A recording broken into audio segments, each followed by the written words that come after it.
Sangha with great virtues, out of compassion, for the sake of this assembly and all living beings, please turn the wonderful Dharma wheel to teach us how to leave suffering, attain bliss and birth and death, and quickly realize non-birth.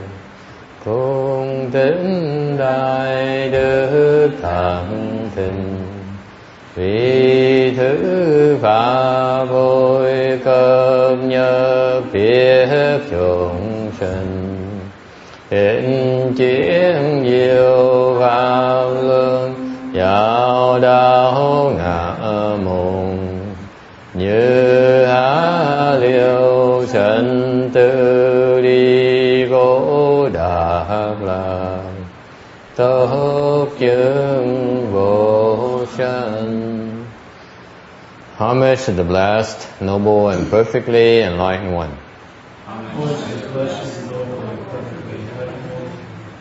Namo Saranto Suche Doye Alahodi Sanmyo Samputo Xie.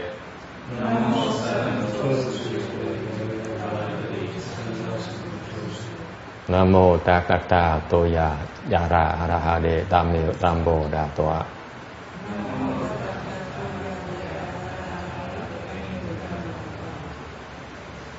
The unsurpassed, deep, profound, subtle, wonderful Dharma in 100,000 million aeons is difficult to encounter. Now that I've come to receive and hold it within my sight and hearing, I vow to fathom and thus come one's true and actual meaning.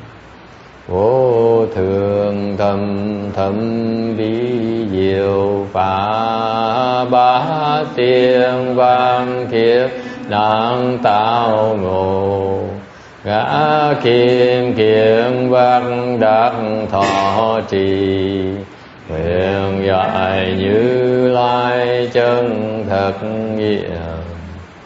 Buddhas and Bodhisattvas, Earth Store Bodhisattva, Venerable Shen Hoa, Venerable Bhikshuni, or good no advisors, Amito Phật, chư Phật Bồ Tát, thưa Địa Tạng Bồ Tát, thưa Hòa Thượng Tiên Hóa, thưa sư cô, thưa quý vị thiện tri thức, mô Phật.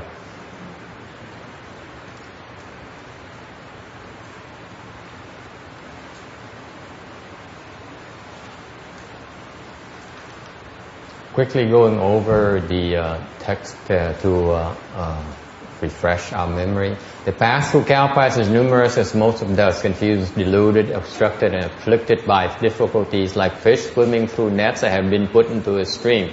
They may slip free of them and temporarily escape, but then they again are caught in the nets. It is for being as such as these I would be concerned, but since you have made extensive vows and sworn to cross over such offenders throughout many kalpas, I have no further cause for worry. Trải qua trần kiếp mê hoặc chướng nạn như cá lội trong nước cuốn theo trường lưu, có lúc tạm thoát cũng sẽ mắc lại lưới, nên vì họ mà Như Lai ưu niệm. Nay ngươi đã muốn hoàn thành vãn nguyện, lũy kiếp trùng thể quảng độ những kẻ tội, thì Như Lai khỏi lo nghĩ nữa. The text here says that refers to the fact that we cycle through the wheel of reincarnation. So sometimes we fall, and sometimes we get a good birth into the heavens or human realm. But it's incessant. The revolution, reincarnation is endless, and we've been caught in that wheel since wheel for a long time. And that's what the Buddha worries about. Phật nói là Phật nhìn cái cảnh giới của mình là mình bị luân hồi trong cái lục đạo, lúc chìm lúc nổi. Lúc chìm có nghĩa là lúc mình đọa vào ác thú, tam ác đồ. Lúc mình nổi tức là mình sanh lên cõi trời hoặc là cõi người. Thành Như Lai thấy cảnh rất là khổ sở, thành Phật rất là lo cho mình về vì cái hoàn cảnh. Mình khổ mình không có biết. This is the condition of our existence, folks. Mình không biết, mình đang rất khổ, mình không biết mình khổ. And that's the truth of our human existence. And this is what worries, this is what really worries the Buddha. Phật mới lo, Phật lo tại Phật biết mình khổ. Phật thấy mình khổ. Mà Phật biết rằng mình không nghĩ là mình khổ. Why should he worry? Tại sao Phật phải lo như vậy? Because if you think you have no problems, no need to change. Tại nếu quý vị nghĩ quý vị mà không có vấn đề gì hết á, thì ta sao phải đổi làm cái gì? Đâu cần đổi đâu. Cứ tiếp tục thôi. Go on your merry ways.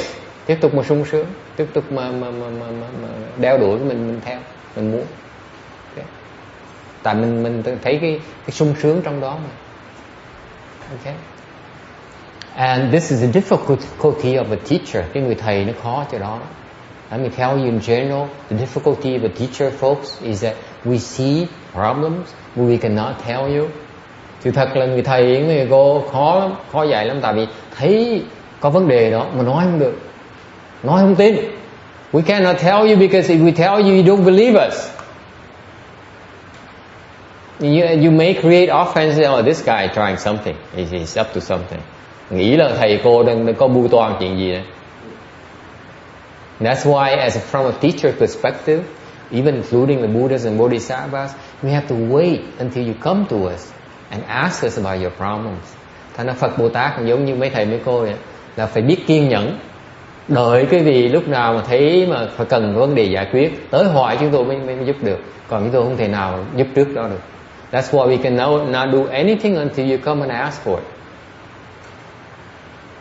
Okay? And even you come you ask wrong question, we cannot say anything either. Mà giờ quý vị tới mà hỏi một vấn đề mà trật đi nữa tôi cũng nói không được nữa. Chỉ giải quyết những vấn đề, chỉ cho thuốc mà cái bệnh quý vị hỏi thôi chứ còn không thể cho thuốc hơn được. So we can, we cannot give you the medicine. We only can prescribe the medicine for the disease you're asking for that interests you, not the one that you're not interested. Okay? And that's the constraint from both sides. Hai bên bị kẹt như vậy. This is why the Buddha is so worried about us. Bây giờ Phật mới lo. Nó giờ sao nói bây giờ? Alright.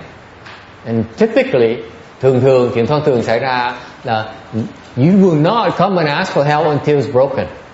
Thường cái gì tới hỏi giúp khi nào mà nó bể rồi mới tới thôi. Đúng không chưa? Vui vẻ thì họ đi cine, họ ra ngoài park, họ chơi, họ tới bar uống rượu, vui vẻ. Thì còn lúc mà chừng nào mà có vấn đề mà nan giải mà không ai chữa được họ mới tới chùa thôi. The truth of the matter is that people don't come to us.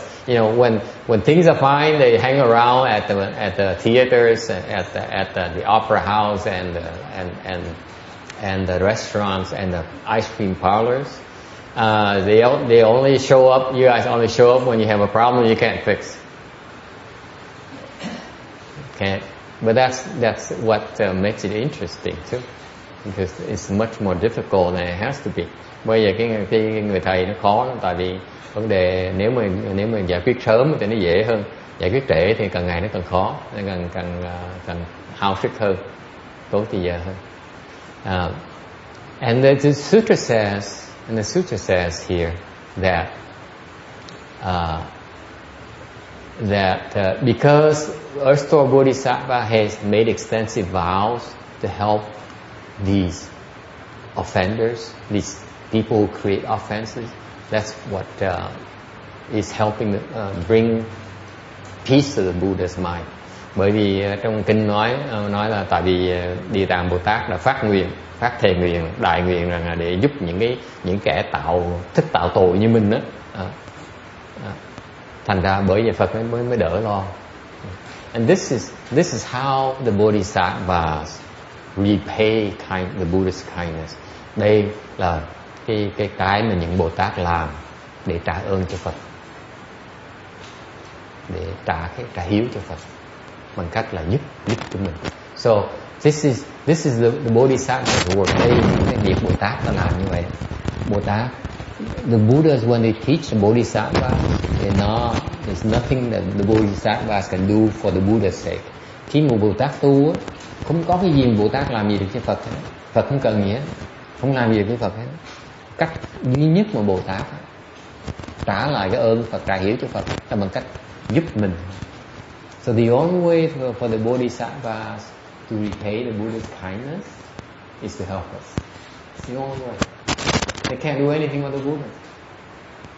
Buddhas don't need anything. Okay, that's why they're Buddhas. Bởi vì mấy Phật ngoài Phật là Phật không cần gì mình hoàn toàn không cần gì hết. School state không cần gì hết. Cái đó là it's total freedom. Phật hay gì đó là hoàn toàn không bị ràng buộc gì hết, không cần gì hết, bất cứ ai hết, không cần gì bất cứ cái gì hết. Đó là that's extreme bliss in that state. Hoàn toàn không lệ thuộc cái gì. Đại thức đại lạc. So questions, ai có thắc mắc gì không? So we now on slide 340, số 430. Why does the sutra refer to us as offenders? Tại sao kinh nói mình là kẻ có tội, kẻ tội?罪背. Because the two good paths, why are they still called the offenders, the gods and the human? Tại sao mình sinh vào cõi người, cõi trời vẫn gọi là kẻ tội như thường? Okay. Hơi xúc phạm một tí. It's because the gods still have their own sufferings. Tại vì những ông trời á cũng biết khổ nữa. What kind of sufferings? Nếu trời có bị khổ gì? Có ai biết trời khổ gì không? Thưa cô phải cần trả lời. Thưa cô học cái nó thuộc lòng cuốn sách này.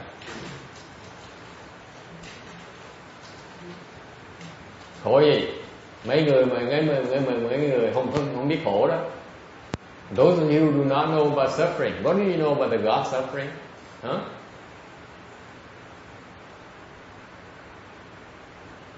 Gods are called gods because they're there to enjoy the blessings.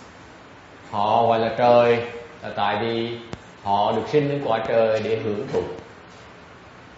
Mình sinh cõi người để mình hưởng thụ một nửa thôi. We born in human realm because we're here to enjoy our blessings half of the time only. The other half we're supposed to suffer. Mọi người mình á, nửa thì giờ mình sướng, mình hưởng thụ, nửa thì giờ kia mình phải biết khổ. Mọi người điều là trời á. In contrast, in the God's realm, it's all bliss, it's all happiness. Trên cõi trời ấy, thì toàn sung sướng, không biết khổ gì. Thì cái khổ chỗ nào? Khổ lúc mà phước nó hết là phải rớt. Đó là khổ dễ sợ. The gods suffer when the blessings run out and they fall to a lower realm. That's when they experience extreme suffering. Okay? Look at it this way. They give you an analogy, cho ví dụ. They're suffering since they only know bliss their entire existence. That's when they're about to lose it. That's when they experience extreme suffering. Khi một đời mình chỉ biết sướng thôi, lần đầu tiên gặp khổ, cái khổ dễ sợ, đúng không? Kẻ thấy kìa. Có là họ thành lúc đó họ khổ không thể tưởng được. Thành ra sướng cuối cùng phải khổ. So even in God's realm, they experience a lot of heavenly bliss, but ultimately they still have to suffer. Questions? Do they remember their previous lives before they were gods? Do they remember previous lives? They do. Well, they must know what's coming. But they choose to ignore it. Ông này ông hỏi vậy chứ bộ không nhớ kiếp trước họ sao? Họ có thần thông, mấy trời có thần thông ấy. Họ biết, họ túc mạng, họ biết cái kiếp trước họ là sao. Nhưng họ biết thì họ lơ. Just like right now, you know that when you commit offenses, you suffer. But you commit offenses anyway. You inhale anyway. So. Thành chẳng hạn như ngay bây giờ mình biết rồi, chẳng hạn như physical uống rượu là hại cho mình, nhưng mình vẫn uống rồi, mình hút như vậy. Cái đó is the nature of our ignorance. What about the human realm? Nhưng về cái cõi người là sao?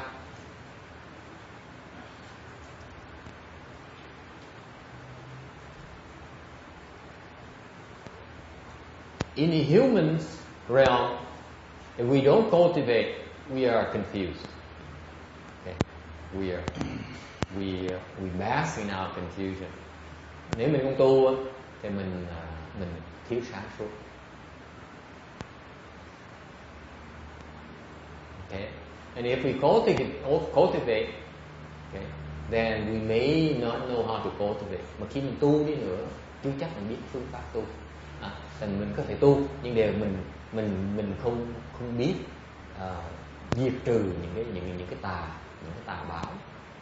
So when we cultivate, even those people who know how to cultivate, like the externalists, they cultivate, okay, but they do not have a dharma to rid themselves of the evil retributions. And those evil retributions can bring a lot of hardship to us. Thành vì họ không diệt những cái chủng tử mà nó tạo những cái tà báo, những cái khổ sau này mình bị chứng này nặng, mình khổ nhiều. Okay. So in other words, when you cultivate Mahayana, cultivation Mahayana also evolves around ridding ourselves of the evil retribution, especially the kinds we can't handle. Thành bên tu phương pháp đại thừa mình tu là mình có phần tu mình là mình diệt trừ những cái nghiệp chướng, những cái nghiệp báo mà mình gỡ nó. Mình biết Mahayana and cultivation, we need to undo the damage. Phải biết gỡ, tu phải biết gỡ những cái ác báo. Okay? For example, the lay people from their grasping, they give rise to fighting. Chẳng hạn như người tại gia thì họ chấp trước về cái ngũ trần, thành ra đấu nhau, giành giật nhau. Okay? You fight each other over money. You fight each other over driving in the parking lot. Someone steals your parking lot, you get out, hey. Dạng như hoặc là giành giật tiền bạc nhau, hoặc là lái xe mà đậu xe mà trong cái parking lot trong siêu thị đó mà người ta giành chỗ mình đưa ra đấu giành giật nhau. Okay, happened to anyone? Happened to me yesterday. Parking lot. Yeah. Before, 2 years ago, somebody tried to take my car. I pushed them away, and I took back my car. Yeah, see? Yesterday I drove to a parking lot, and on the way out, the guy on the opposite aisle, he tried to get there, and he got into my lane and stopped. He said, "You move." He told me, "You move." He said, "What do you mean?" My first reaction, I admit. Thì cái ngày hôm qua tới siêu thị lái vào thì mình rút ra một cái mình đi ra thì có người ta đi tới đậu phía xe này thì họ cái ông lái xe truck, he's a truck driver, he drove and he went in front of my car and he stopped and he said, "You move." Ông đòi ông biểu tôi dời xe tôi. Và tôi đi ra, tôi sắp đi tới mà ông đi vào, thành ra hai người kẹt nhau. Ông nói bây giờ đẩy luôn, tôi chia tay luôn. You move. You put someone and tell the law, put to this to your car, and somebody try to rob your car. Yeah. So I said, "You move or I call về đồ hận với anh, I call her."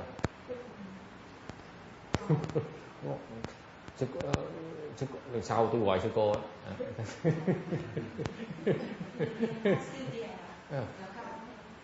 Yeah, so I went like this and said, "Oops."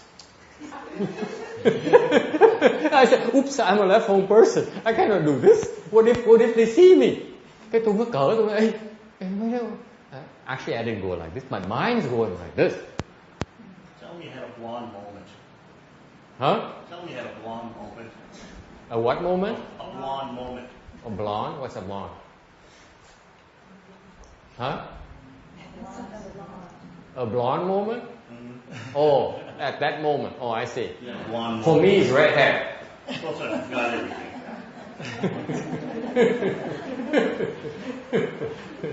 So my mind was going like this, and I said, whoop! I caught myself. Thiệt ra cái tâm mình sắp đẩy hai tay lên rồi.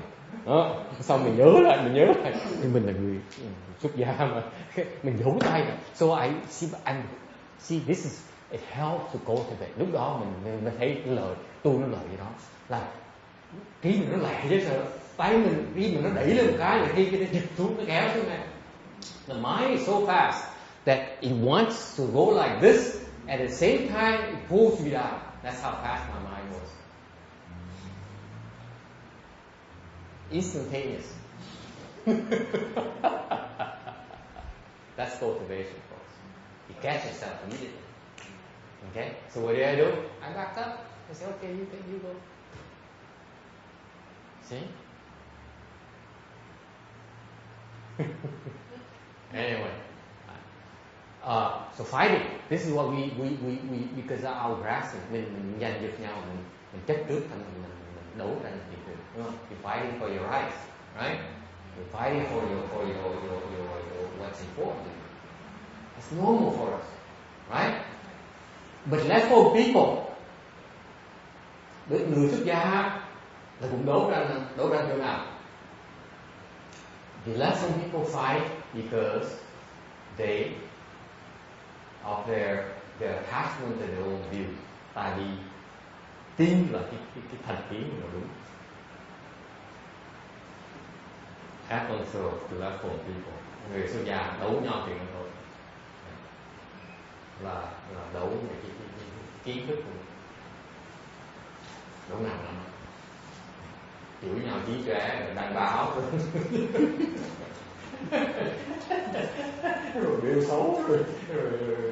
So left people, we very attached to our own views. Therefore, it's not uncommon to see us advertising on the paper that such and such monk is wrong, and and engaging in wrong practices and stuff like that. That's why bởi vậy đối với cá nhân tôi tin là ngày tu người ta càng bị nhịp nhã, không có được chấp trước cái tiếng tâm. This is why personally when you cultivate, I believe that you need to cultivate in shame. Okay? Để biết nhịp nhã, không có gì đấu tranh. If you know you cultivate in shame, there is nothing left for you to fight for. You simplify your cultivation, your extraction zone. Vì vậy, cái chướng ngại nó bớt nhiều. Cái gì đâu, you don't need to protect your own reputation. Okay? That's why I do. I cultivate in shame. Tôi tu như vậy. Tôi tu trong cái hèn hạ, trong cái nhịp hạ. Okay? Nothing to fight for. Cái gì phải đấu.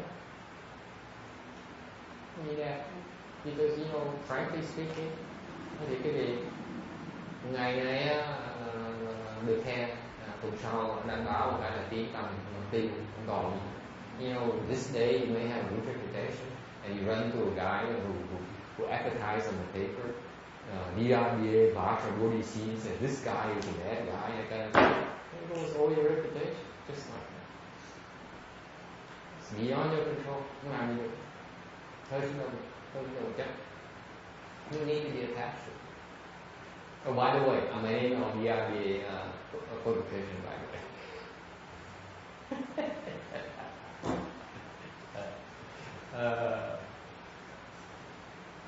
Vậy tôi mới được.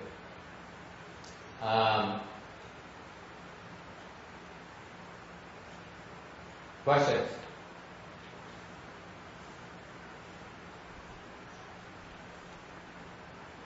Yeah.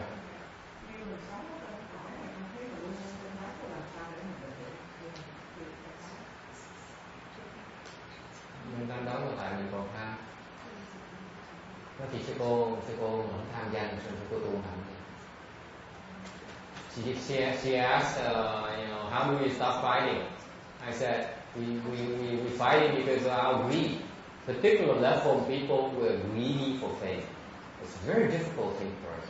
If you feel, we don't have to worry much about food and money and the temple and that kind of thing. But the one thing that we are very attached to is our reputation. Cái người tu á, chúng tôi không cần lo về chuyện tiền bạc nhiều, không cần lo chuyện ăn uống, không cần lo ngủ, người sẽ ở nha, nó về ăn uống mặc như vậy. Để cái danh nó thì mình vẫn cần lo vậy thôi. We very worried about it. Okay, and people are very attached to it. That's why with me, when you cultivate with me, one of my tests is that you need to get rid of that, because with that, it's very subtle. Cái lo danh nó là cái nó rất tế nhị. Okay? It's very hard to get rid of. Cái mà ham danh nó tế nhị không biết được. Khó mà thấy. Very difficult to see it.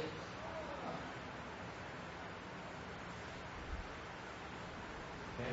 So if you are really a cultivator, if you be tu, so we have this rule of thumb, Amy, when you cultivate.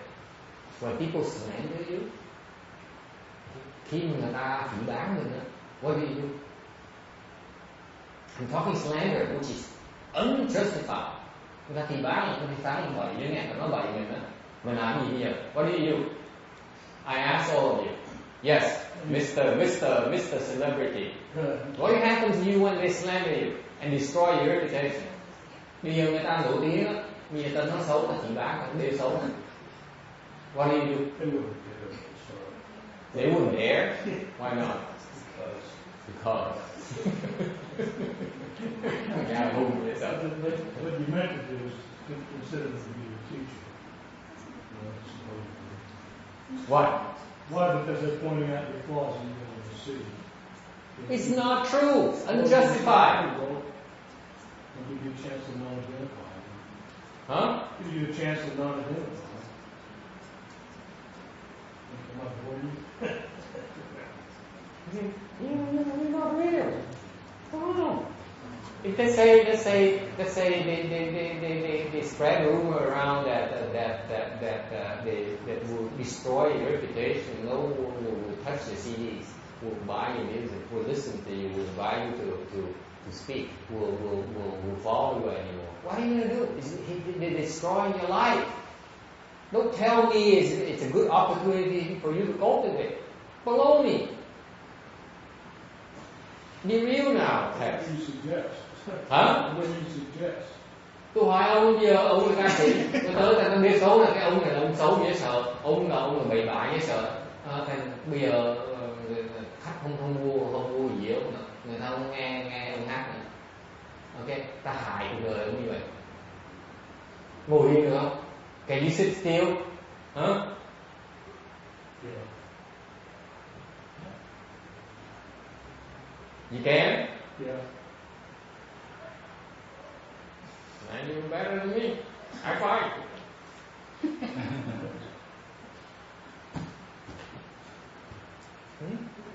Come on.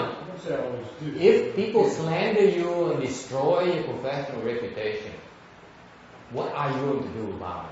Nếu người ta nêu xấu mình mà phá hại cái danh tiếng của mình, okay? Vì làm gì bây giờ? What do you do? Huh? Fight. Keep quiet. Suppose they look at your children and say, your mother, she's very unvirtuous.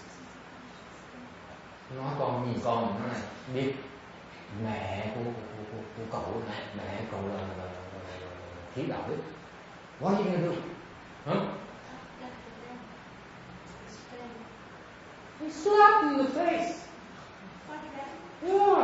I shoot them. Huh? No, just like that. It feels better, doesn't it? No, no shoot is killing. Huh? You kill people. Killing? But don't they deserve it? No, talk back to them. Talk back to them? The shooting, when you kill somebody, later we go downstairs to hell. So cannot kill Okay. Bà nói mình giả cho người ta biết, mình bắn người ta nhà bác sĩ. What about this? Should I go like this? Huh? Make my day. You told me I put back to them. It would make your day, wouldn't it?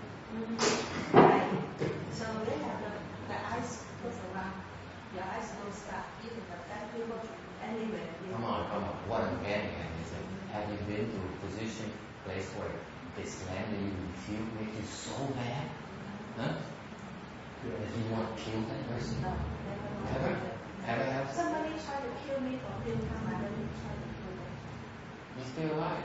I have. Because I saved me. You're But boring. they want to kill me. The people, they are really almost no more Vietnam. Okay, honey. Okay. Go ahead. You're not helping my cause. Men are more violent than women. I'm looking for violence, and she's not giving it to me. She refuses to make out violence.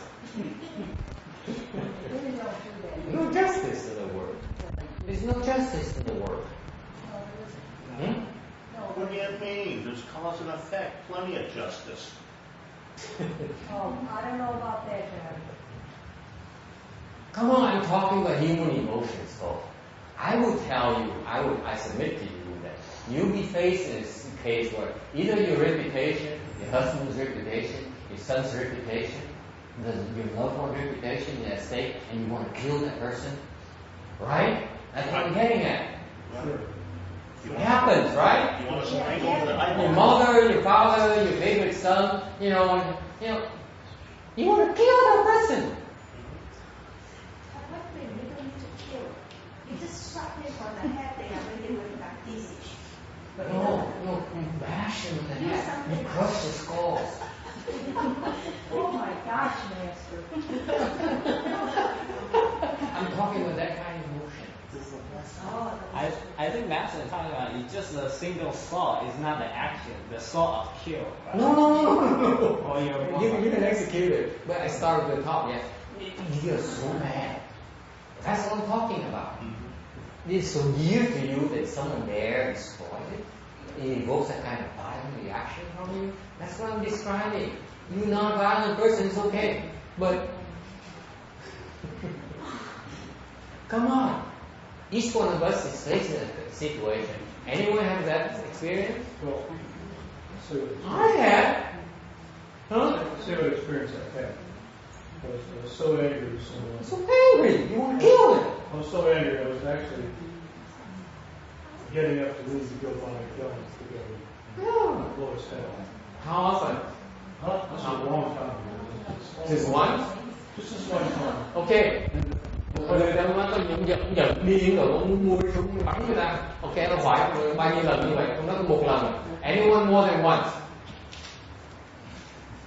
Có ai điên cái độ mà nổi điên muốn giết người ta mà? See, it happens. Okay, this human emotions, folks. Danny, wake up. I raise my hand. Raise his hand. He's one of them too. One of us too. This is a true emotion for many of us folks. Okay? What does it tell you? There are things that people cannot touch, okay, in our lives. True or not? Things that we hold very sacred to our heart, very close to our heart. You can't touch it. Right? That's what I'm talking about. Có những cái trong cuộc đời mình mà không ai có bị được cho mình.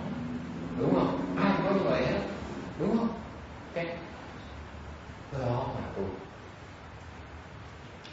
At that very moment, that's when cultivation begins. That's when true cultivation begins. That's when the true test comes. Lúc đó mới là thiệt sự của tu. Chứ còn trước đó là tôi chơi thôi, tôi vui thôi, vui chơi thôi. I submit to you that until that moment happens, cultivation is only like for fun. When that moment when you face your, I submit to you that moment when you face your own raw emotion, you become an animal. That's when cultivation. Lúc đó mới là thiệt sự. Okay? You don't know about cultivation yet. Let me tell you. It has to make you boil. Your blood boil, you cannot hold yourself back anymore. You're about to go like this. That's when we go. That is saying cultivation. Okay? I like my heart like a son. When daddy make me mad, talk very bad to me, I just yell at them one time. But sometimes my heart not mad, but just the mouth big voice, this one. And then my heart. See, we are the same in that sense that violence to you is your mouth. Violence to me is my hand. Bà nói cái tâm bà không bao giờ bà thì bắn người ta được hết.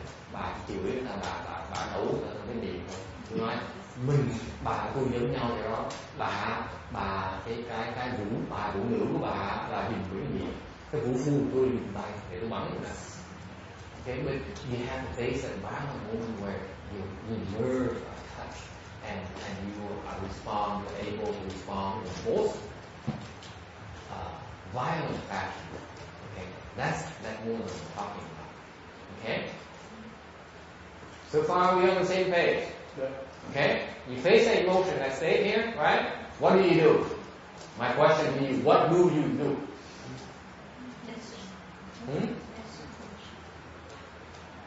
Làm gì bây giờ? Thầy thấy giống Đức Phật là hay nhất. Đức Phật có cái cách đó. Lãnh mặt hả? Đức Phật có cái cách đó. She recite the Buddha's name. Okay. Cách tịnh tâm á để trả lời lại nó. Okay, folks, what I'm talking about, folks, is this. Okay, I'm giving you a drill right now that I'm telling you that for most of us will be faced with that situation at least once in our life. Tôi nói cái gì vậy? Mình sống trong cuộc đời mình chắc chắn cái gì sẽ gặp ít nhất một lần sẽ gặp cái trường hợp này. Okay. Mình gặp trường hợp chắc chắn mình sẽ gặp. Okay. So what she does is that she recites the Buddha's name. Too wise for me. Đó là quá ý lợi quá. Tôi cảm giác tôi thua. I'm below her state. Sao người này sao? Bắn không? Theo con nghĩ thì giống bây giờ giống thầy Phúc Pháp đi mà có người ta tới mà chửi thầy mắng thầy có đủ can đảm mà để đứng nghe hoặc là người ta không để đứng có đủ can đảm hoặc là có cái đủ can đảm có quay nghi mà để nghe những cái lời người ta chửi không hỏi mình trước là. She asked me, so you lecturing here, someone comes around and slanders you in front of your face and questions you. Do you have the fortitude to listen to it? Okay? Khoan trả lời nè. I hold off my answer for what? Anyone else? What do you do? Làm gì bây giờ? Yes. Well, in the old days, when I lived in the ranch, I got mad at somebody, they just started to hit me. Just right there. Grabbed me on the neck, told me to do something. That's what I did.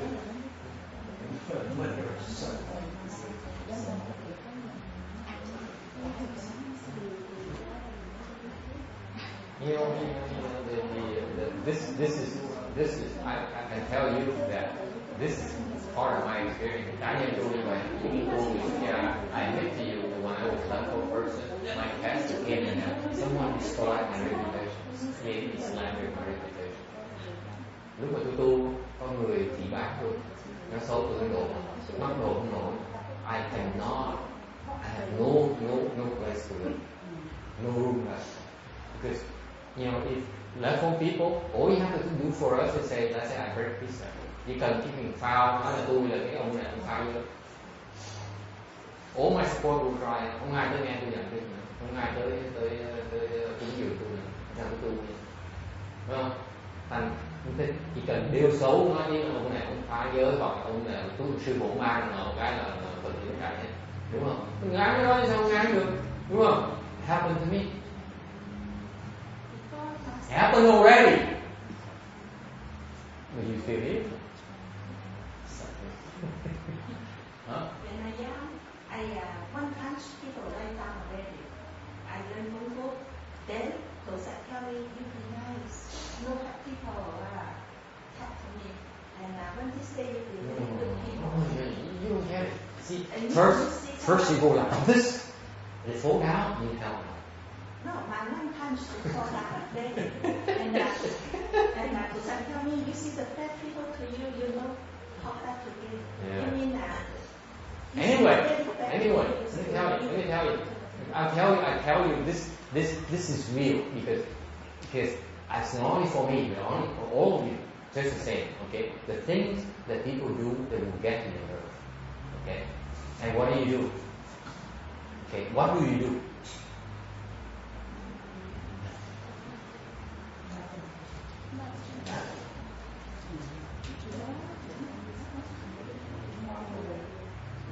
Not walk away.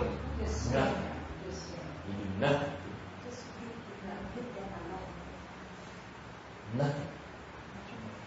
Leave them alone is still something. You see, she's interested because she has the same problem. All that of you have this fear of, of the reputation. All you guys have to do. This is what we're the weakest. Yeah. The high and mighty monks and nuns are very high and mighty. As soon as the rumors start and say this guy breaks precept and that kind of thing, we lose it overnight. Mấy thầy mấy cô bây giờ ngày hôm nay có thể là đại hòa thượng, đại lão hòa thượng, đại sư, đại thượng không phải, mà nghe đồn một cái mà tiếng cái tâm mất, xấu một cái là mất ngay một tức, không còn gì hết, đúng không? This is why I have my own personal bank account. Bây giờ tôi có tiền riêng gì. Anyway, I'm learning my lesson. Anyway, I'm kidding. So what I'm telling you is that true cultivation is when you do nothing about it.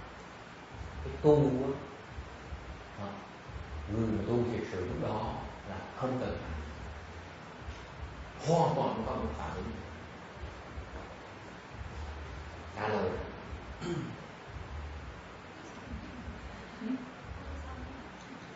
Nghe là gì?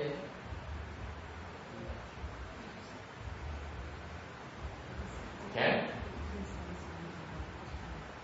Yes. Can you elaborate about nothing? Do you just blank out right on the spot, or what do you think by nothing?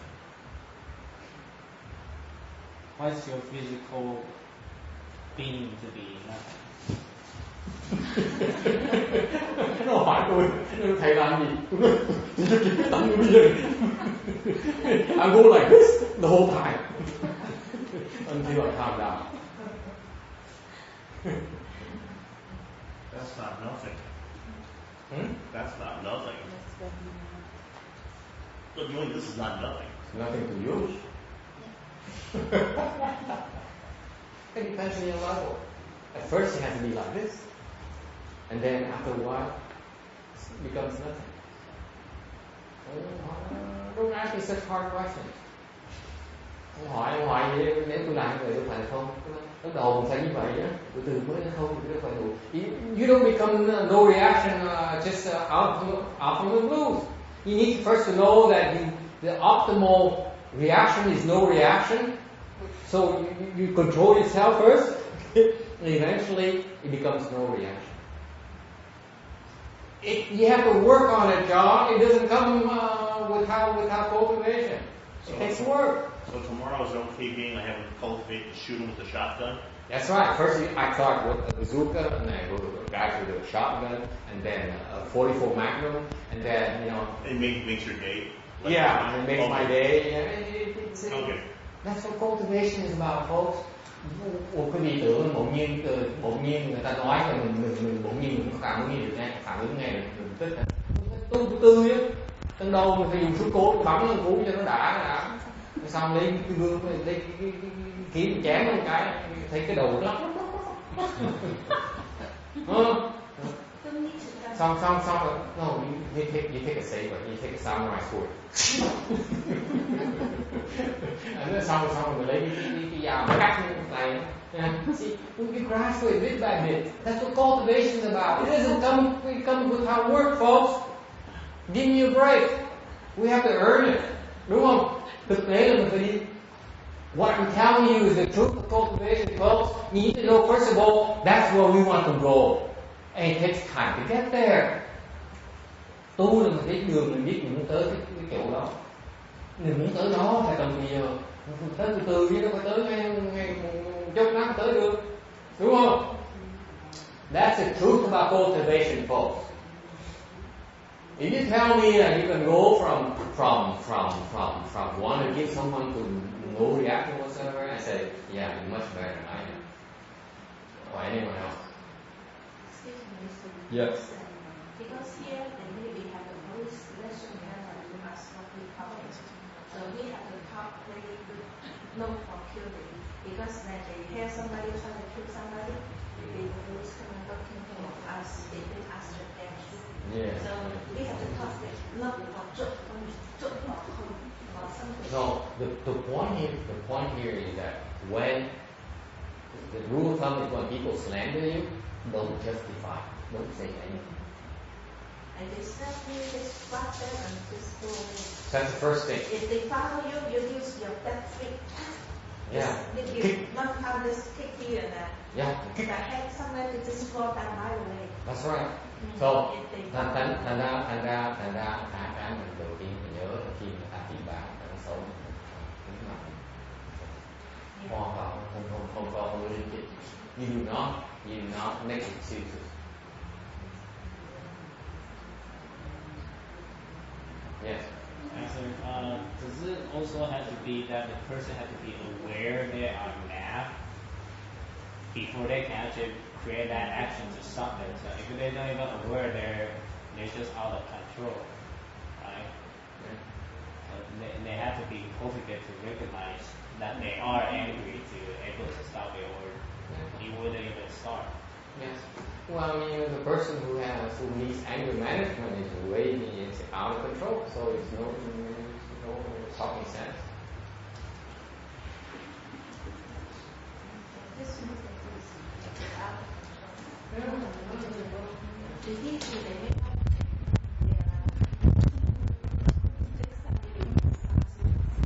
it's not an answer. So I'm thinking about one time you fall down, then you let them kick again. You don't have to learn. I will.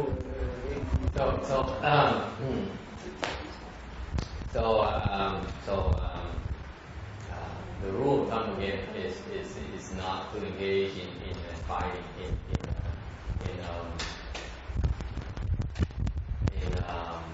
justifying yourself. Thầy người ta nói xấu cái điện, nó xấu.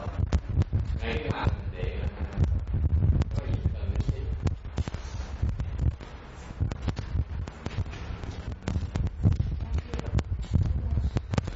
Inside much farther inside. Then I have to drink something cool down. Then everything is nothing. That's right. Okay, questions, comments? Yeah. Yes. Randy would always say that Master Shunra would say, in any event like this, Master would always say, patience, patience, patience. That helps us, instead of having a fuse light up immediately, he'll make the fuse go last longer and longer so we can observe our reaction to the point where we know how to control it. And that's how we cultivate it. Yeah, depends on where you are. Ông nói là ông Biên Hóa ông dạy là về luật như vậy thì ông dạy là phải từ từ nói là kiên nhẫn, nhẫn. Okay, that's because he's teaching that to the people who still have the fears.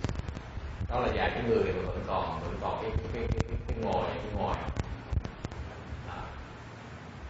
Ta ông nói phải nhẫn, đừng có đốt cái ngòi, đừng có nổ, đừng có bắn súng chúng ta.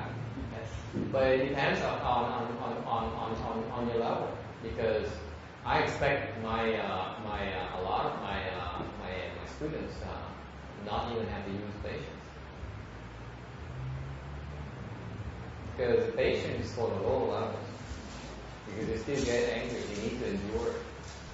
Whereas if you go to a high level, khi mình dùng chữ nhẫn á, người trình độ hơi thấp một tí, là phải cần cái nhẫn tạo nhẫn để nhẫn cái nhẫn nhục, nhẫn cái giận của mình, cái lửa giận của mình. Khi mà trên trình độ cao hơn một tí, then you can listen to those words and those things as empty. Kiểu cao hơn cái gì đó là không, cái gì đâu.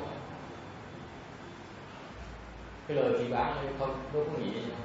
So the slanderous words are basically empty. They're meaningless. Praise is also meaningless. Khen cũng là không. Khen có gì đâu. Khen thì bán đâu khác gì đâu. Okay? So what's the big deal? Tới là thì bán nói là thầy giảng cấp bậy bạ, thầy này nọ thì tôi giảng cấp bậy bạ. Tới đi nghe làm gì? Đi khác đừng tí đi giờ, đúng không? Người đâu cầu tôi nghe đâu. Giống như câu chuyện cái Đức Phật thời xưa á, ngoại đạo có theo sau lưng chữ hoàng chỉ bán Phật nhắn tin. Nó hỏi tại sao Phật không trả lời. Phật nói nhà ngươi đãi ta ăn, ví dụ đãi ta ăn á, mà người ta không ăn thì đồ ăn có gì đâu. Đức Phật trả lời. So cái đó là kinh tứ thập nhị chương. So the sutra, according to sections, basically a person was slandering the Buddha, and the Buddha didn't say anything, remained quiet, silent. So that guy asked the Buddha, said, "How come you quiet? Won't you say anything?" The Buddha said, "If someone gives you something," Phật mới trả lời, Phật nói là nếu như mà người ta đưa cho quý vị một cái đồ, cho quý vị đồ, okay, mà quý vị đừng nhận thì thế nào? If you don't accept that the thing is given to you, what happens? Người kia nói là, well, that person who gives it to you has to keep it. Người kia mới trả lời đó là người đưa mà Phật không nhận thì người ta phải giữ chứ không bây giờ? Đó là họ. Đó là họ. Sometimes it could be an insult to the person who gives, and you don't accept it. Yeah, they have to keep it.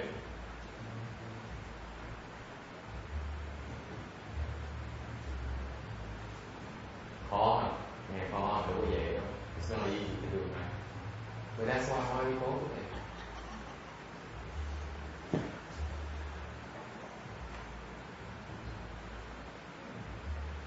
Bởi vì không phải là tu là tại mình biết nó khó, nhưng mình phải đi đường mới tới được. Just like education, giống như đi học vậy, it takes time, it takes years, a lot of work before you earn your degree. Đi học như vậy, mình cũng bỏ bỏ tiền bạc, bỏ công phu, mình đi học mới ra cái bằng, chứ đâu có bộ tiền này, mình vào trường này, bước ra với cái bằng này, tức là không được, tức là học. Okay. Questions, comments? Are you awake, young man? Yeah. So what happens when you give someone something and if they don't accept it, you have to keep it. Yeah. Okay, I'll think about it. Yeah, that's right. I mean,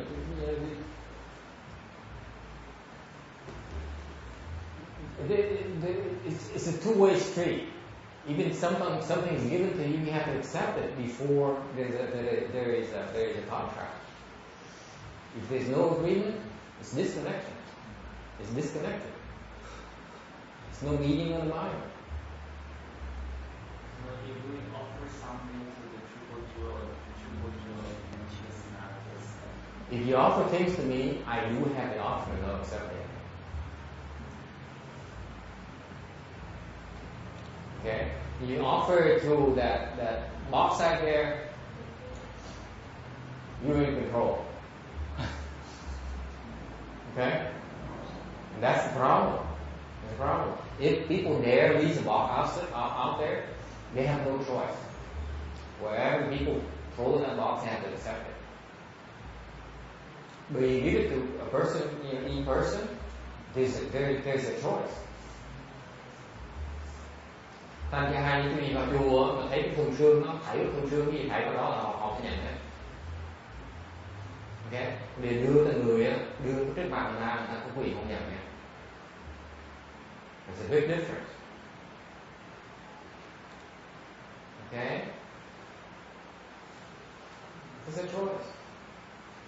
For example, that's our way out. If suppose you do it the wrong way, the wrong fashion, we don't have to take it.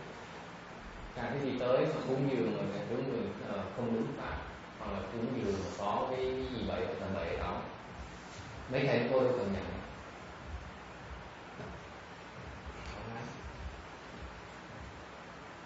Next, 431. When this was said, a Bodhisattva Mahasatma named Samadhi Self-Mastery King arose in the midst of the assembly and said to the Buddha, "O honored one, what vows has Earth Store Bodhisattva made during these Manakalpas that he now receives the O honored one special praise?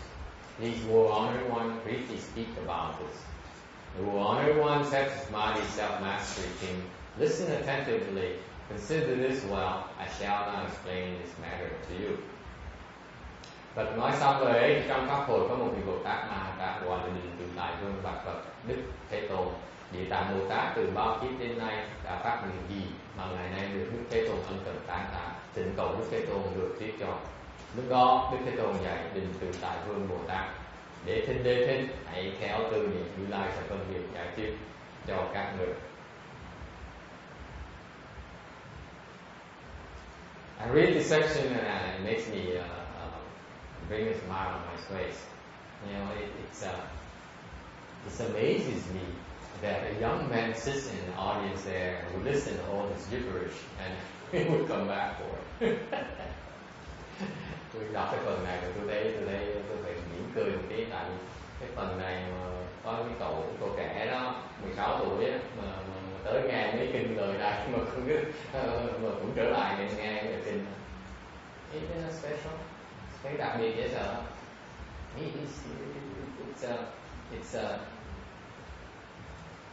Takes a certain kind of orientation, special kind of orientation, to be able to listen to these kinds of things. Cái này nó tại kiếp trước là tu rồi, kiếp này nghe cái này không nhiều. Okay? It takes many iterations. It takes a long time. Okay, listening to Dharma. Nghe pháp, văn pháp. Listening to Dharma, you must be attentive, and by being attentive, you accomplish the wisdom of listening to the sutra of the Dharma. Nghe pháp nó có công hiệu thứ đầu tiên hết đó. Nếu mình chú tâm mình nghe pháp, mình phát cái huệ và cái văn huệ. What is listening to the Dharma wisdom? What is that?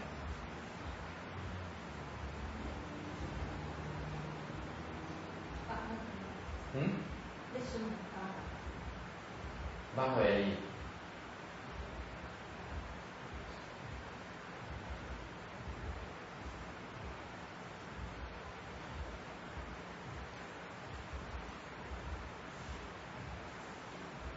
You heard about the truth.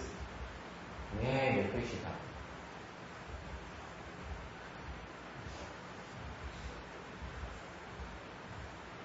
Pay attention, folks. You heard about the truth. Chú ý nghe cái sự thật. Because what your mother tells you may not be the truth. Cái gì mà mẹ mình nói mình chưa chắc là sự thật. What your father tells you may not be the truth. Cha mình nói chưa chắc là thật. Okay. What the monk says may not be the truth. Cái ông thầy nói chưa chắc là thật. Nhưng điều Phật nói là sự thật. But what the Buddha says is the truth. You can count on that. That is wisdom. It will not change. Cái sự thật đó mà Phật dạy đó là nó hoàn toàn đúng, nó không sai, nó bay nó đổi. Đúng rồi, như vậy. That's why it's called wisdom.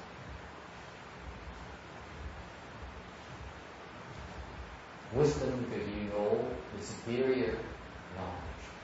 Về tại mình biết cái biết gì đó, là cái biết và biết là tối cao.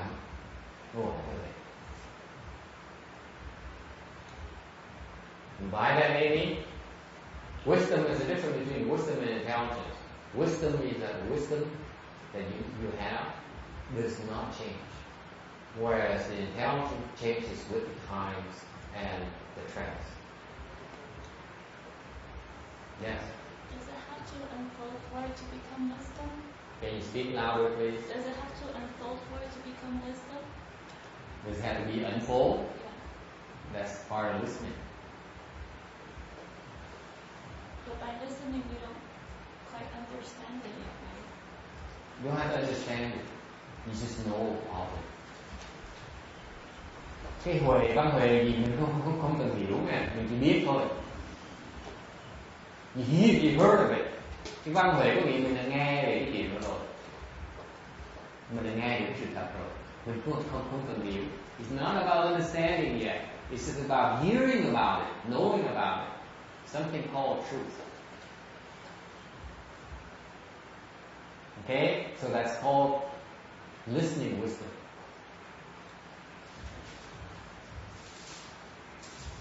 Think about it. How many things you hear in your life that's not true? Most of what you hear in your life is not true. Đúng không? It's not true. And most of the things, đúng là cái phần lớn gì mình nghe trong cuộc đời mình toàn là sai. Cái đâu cũng phải là vậy đâu. Yes. Let's say you don't speak Chinese, but if you listen to Great Master Shen Hua's recording in Chinese, does it have the same effect?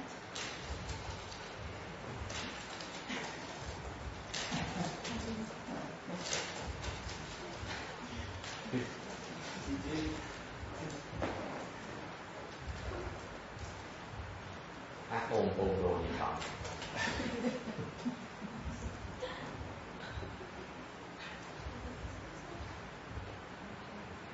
You know what she asked? She asked, suppose you listen to Master Shen Hua's explanation in Chinese. Biết cái dạng nó nói gì?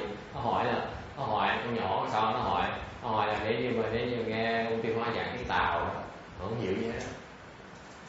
Có vậy không? What do you think? Quý vị nghĩ sao? Let me think a little bit. Để tôi suy nghĩ đi hả? What do you think, John? Huh? I'm warm. Be warm. Yeah, very good. You're close, yes. Is there any wisdom in there? Did you hear the question? Yes. Well, is there? Có hề không? Không hiểu đi mà. Không hiểu cũng có huệ. Tại vì một khi mình muốn lắng nghe, mình nghe không được thì mình hãy tìm hiểu hỏi mà. Không đâu biết gì mà hỏi đâu. Hỏi gì bây giờ? Hỏi cái gì mà Hỏi cái gì đó, tôi hỏi cái gì đấy? Cái gì đấy? Cái gì? Cái kèm không? Mọi người là gì? Rồi nó có thể. They say, yeah, why you translate it? I said, translate what? Where is the listening? Where is the hearing wisdom? Translate what? All you hear is what? You're not hearing anything. Chị nghe được cái câu hỏi gì thôi, không nghe được câu hỏi gì đâu. Thì sao vậy? Mà có bây giờ mà đủ kiên nhẫn mà ngồi lắng nghe là cũng có vậy. She says if you have patience to listen and listen even if you don't understand anything, that's wisdom right there. Women. It makes sense out of anything. Như người bạn phụ nữ đó, you gì?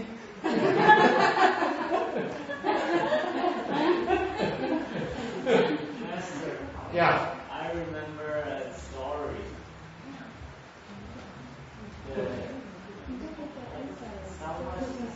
forgot who said that the six patriarchs listened to the Vietnamese reciting or talking about the sutra, and then he got the whole thing explained. Thank you.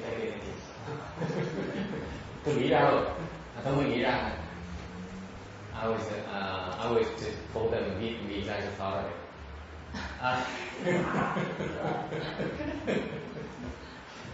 Precisely. Hey, nghe hiểu không? Excuse me, Master. Yeah. I think everything is not true. The boss say everything is not true. Maybe it's from this world. If from the sky, they have view truly from the Buddha say everything. But from here, just like me, I have to be example. When I'm married, I have children, I have everything I have to do. After they marry, they go away, so I feel like I'm single again. So everything is, my empty hand come, maybe when they say I go, it's empty hand go. So it's everything not true. But Pháp, the Buddha say the Pháp, the central is true. Everything, we have to follow the say. Thì không nghe, không hiểu xong rồi không có về gì đâu. Okay, thì như vậy. So, if you don't understand Chinese, okay, what wisdom is there? Of course there's wisdom.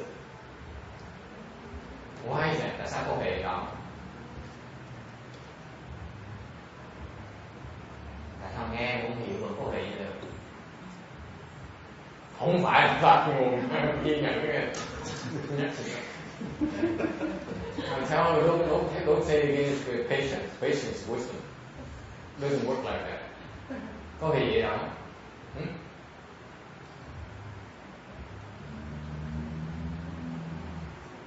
Yeah. It gets stored in your consciousness. What? It gets stored in your consciousness. That's right. Very good. Yeah. Cái huệ thầy, huệ Phật không có, huệ sanh, huệ tham, huệ si thì có. Thì ngạo à, ngồi bên đó không hiểu đấy, cứ thấy nó nói cái tàu hoài, nó nói hoài không hiểu đấy, nó khi bây giờ tôi nó về đâu, còn về sân si rồi. He said the wisdom of greed and anger is yeah, I said that's right. You sit listen for 50 minutes in Chinese and you say, you're wasting my time. I drove all the way up here to spend, listening to all this gibberish for nothing. Anyway.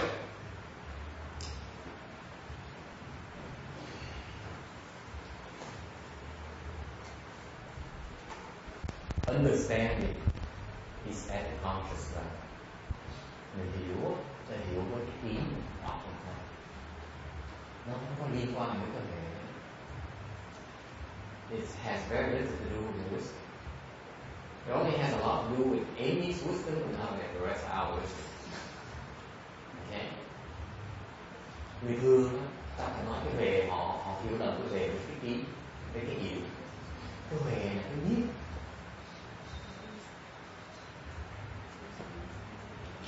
Okay? Nó không cần cái ý, cái hiểu. So far so good. Meaning that wisdom is something that is a lower level, a deeper level than understanding. So you can have wisdom without understanding, personally.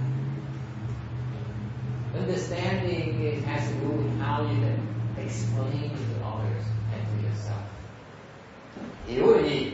Hiểu thì mình có thể tự giải thích được, giải nghĩa được cho mình, hoặc là giải nghĩa cho người khác, giải thích cho người khác, mới gọi là hiểu. Còn cái về mình chỉ biết thôi, mình cần giải nghĩa cho người ta.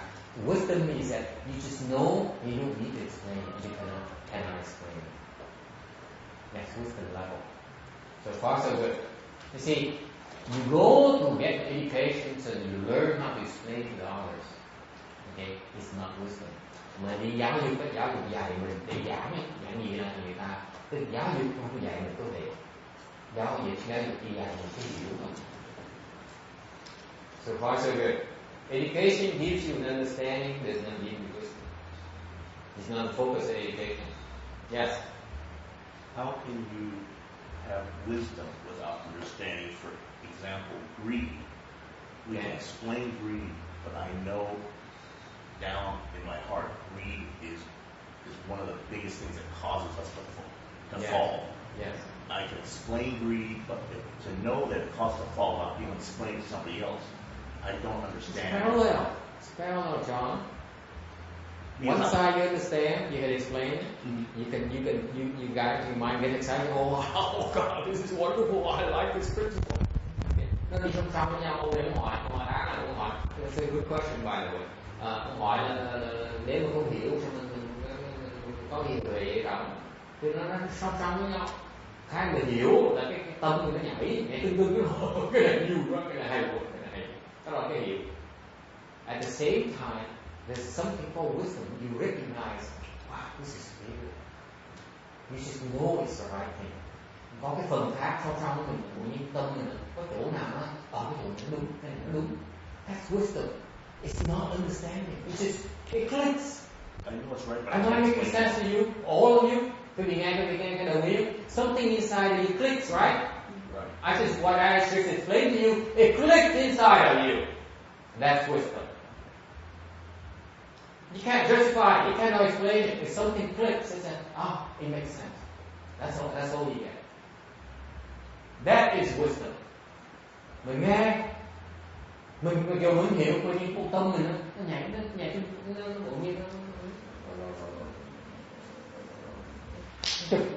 đúng cái này đúng cái lòng cái vệ của mình đâu có dạng gì đâu, bỗng nhiên nó nói đúng rồi, con tâm mình nó ở cái này đúng, đó là cái vệ. So far so good. It's very subtle. People don't realize it. It's a parallel. It's a two-lane thing. Quý vị không có nhảy thành con điểm hiểu được hai phần khác nhau. Nó hai giống như cái sao lộ hai đường, một đường mình là cái kiến mình.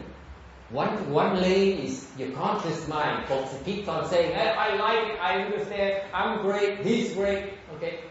Cái tâm cái trí thức mình nó đòi hiểu, nó thấy được, nó giảm nhẹ được, nó nhảy tưng được, nó vui. Còn cái phần kia nó nhẹ hơn gì, nó nhẹ hơn gì, nó sâu hơn gì, nó kín hơn gì. And the other side, the other lane is much more subdued and much more subtle. It just clicks. It says, yes, there's the connector here. There's a receptor here. Nó lắp được. There's a connector here. Cái phần cái gì đó là nó lắp vào được. Mình giữ lại được. Okay? That is wisdom, the wisdom part. So far, so good. Nghe hiểu chưa? Okay. Now, the question is still unanswered. Chinese. Chinese is like big. What wisdom is there? Điều vẫn chưa trả lời được là nghe tiếng tàu, nghe tiếng ngoại quốc mà nghe không hiểu có về gì đâu. Huh? So what wisdom is there?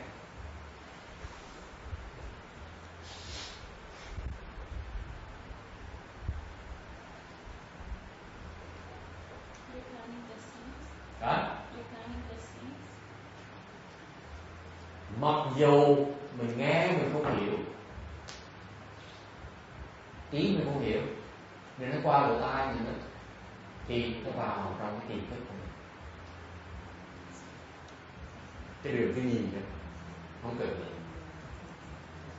So even though you listen and your mind, your conscious mind does not understand it, because your hearing organ, your hearing mechanism is such that it enables you to access through the second lane and stores it into your live consciousness.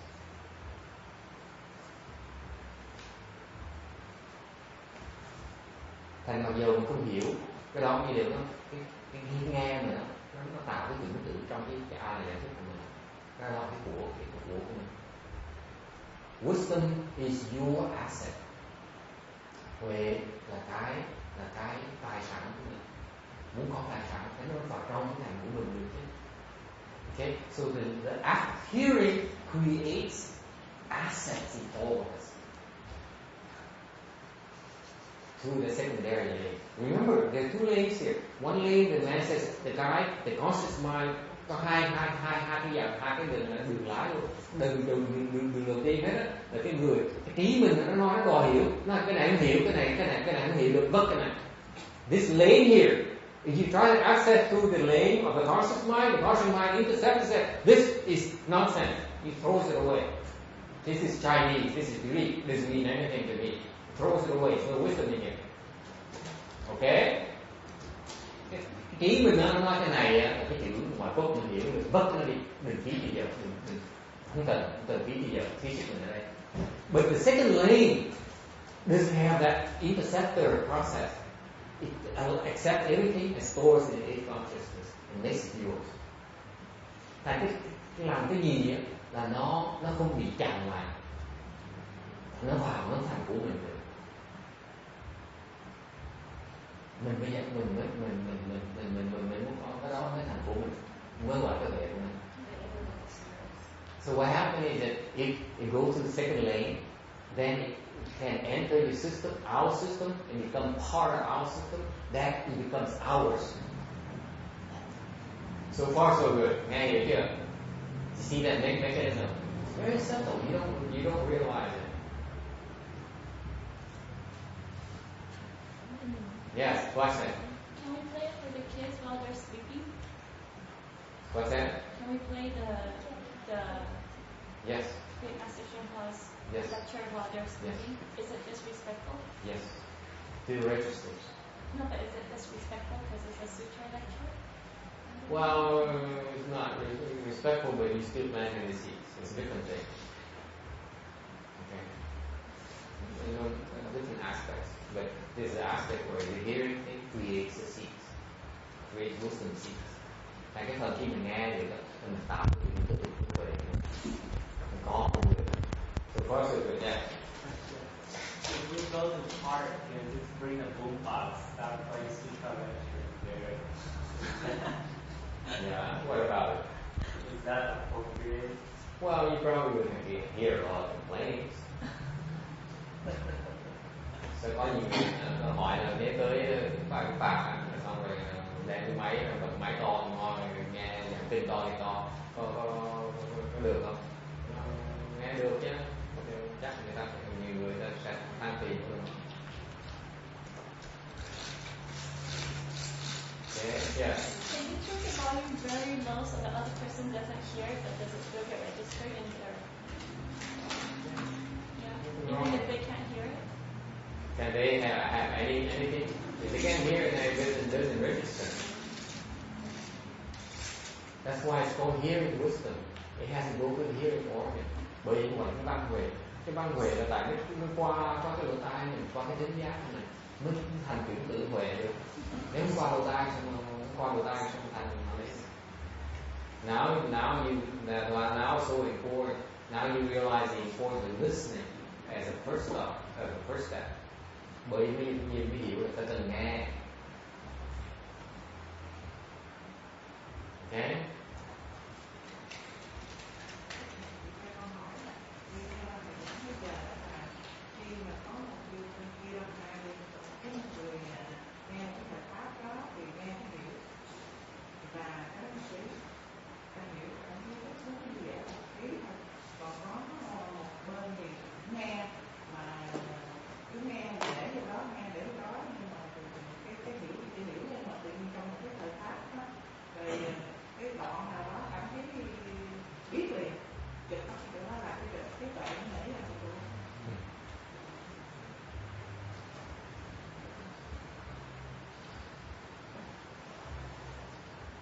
Hiểu là hiểu thôi.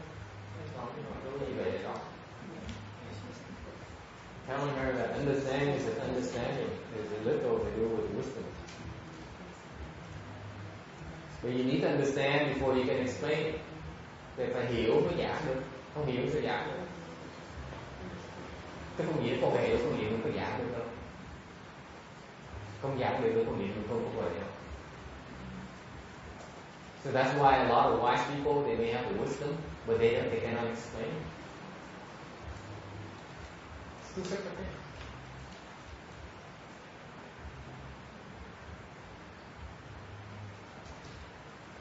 Thế thành ra bởi vì mình tu từ lần đầu tôi dạy quý vị tôi phải bắt quý vị dùng cơ thể đó mà dạy. That's why I'm stepping up the process where I explain to my students right now. But eventually I will encourage them to start speaking Dharma because they need to learn to go through the understanding process to deepen their wisdom. Okay. Question? Yes. So if people who have wisdom but cannot explain, how do you pass the wisdom on to the following generation? It's useless.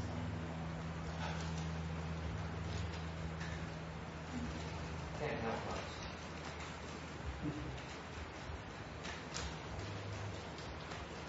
Ông hỏi với những người có thể mà không biết giảng thì làm sao mà truyền cái pháp lại cho đời sau. Tôi nói sao truyền được, mấy người đó chả có lời nữa.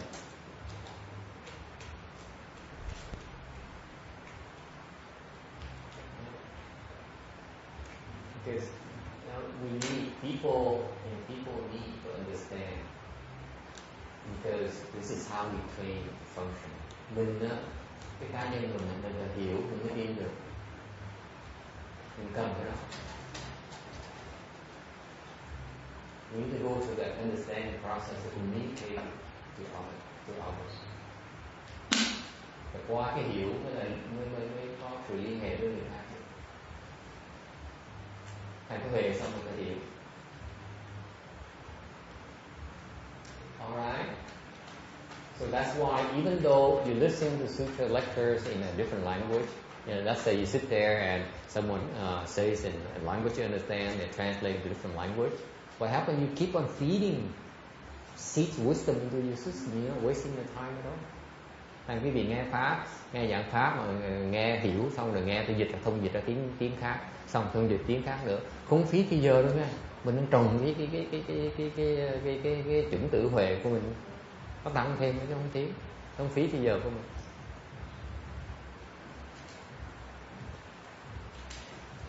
Alright.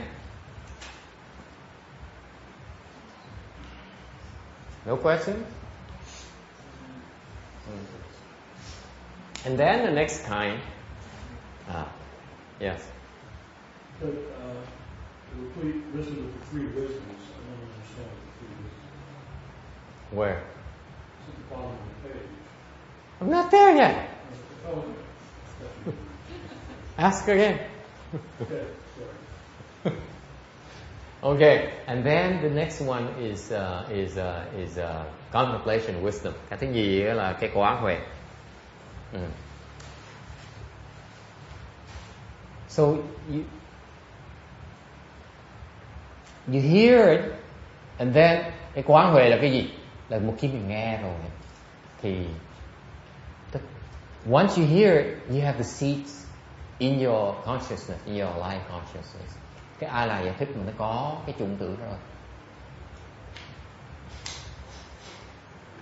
Alright, and then as you cultivate, khi bắt đầu tu thì những chủng tử nó chín, thành nó thành cái đó là cái quán huệ. So when you have all these seeds in your life consciousness and you begin to cultivate, these seeds will then mature, and that produces the contemplation of wisdom. Yes. Is that when you enter samadhi? I can't hear you. Is that when you enter samadhi? Is it when you enter samadhi?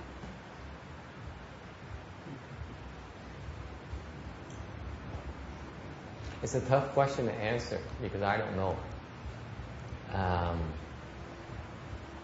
Not always.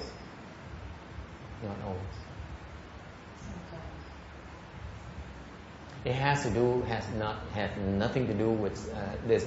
Wisdom and samadhi are different things. Okay.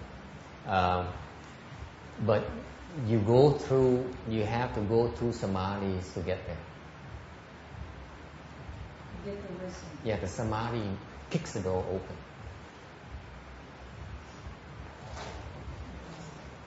Okay, but then it's only a process. Kicking it open, then it's a different thing. But you need samadhi power to penetrate. Thế họ hỏi là phải cái đó gọi là định lực không? Tôi nói cái định lực nó cái hệ cái định lực nó khác nhau. Cái định lực đó, nó làm mình xuyên qua cái tường mới thấy được cái huệ bên kia. So the samadhi power allows you to break through to the other side of the wall. The other side of the wall is wisdom. Cái phía bên cái tường là cái huệ. Cái định lực phải cần cái định lực mới đẩy mình tung qua cái tường. So you need the strength of the samadhi power to break through the wall, to penetrate the wall. So far so good. Okay, so that's contemplative wisdom. Cái đó là cái quán huệ. Chúng ta cần định lực, cần phải tu mới có được. So this is what's lacking in the academians.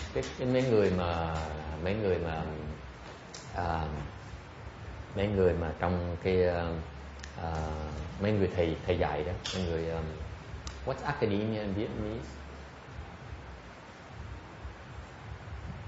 Mấy giáo sư này nọ đó. Thì tại vì họ không có tu, thành họ được cái văn huệ nhưng mà họ không có được cái quán huệ. They không có đủ cái định lực để mà mở cái quán huệ. So what happens is the people in academia who do not cultivate, or the people who do not cultivate, they may have the hearing wisdom, but they do not have the contemplative wisdom. Much deeper level. Nó sâu hơn nhiều. You need samadhi power for that. Phải cần cái định lực mới có được cái quán huệ. Okay? There's no substitute for it. You need to contemplate. You need to cultivate for you to have, reciting a mantra or reciting a Buddha's name. Tu là gì? Ta phải tụng niệm Phật, tụng chú hoặc là lạy Phật. Cái đó là tu. Mới quán huệ nó mới phát ra được. So you need to do some form of cultivation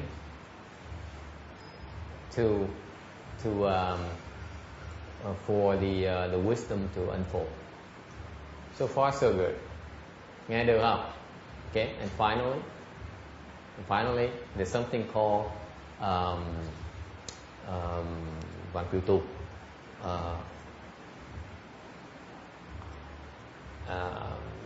Cultivation wisdom. Cái cùng là cái tu về.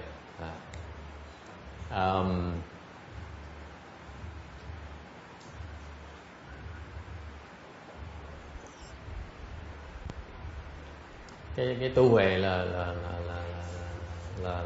cái mà cái giác ngộ đó. Cultivation wisdom is basically enlightenment.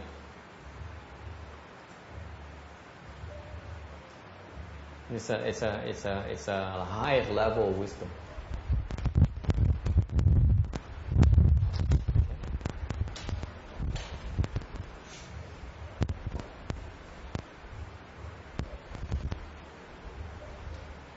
Okay?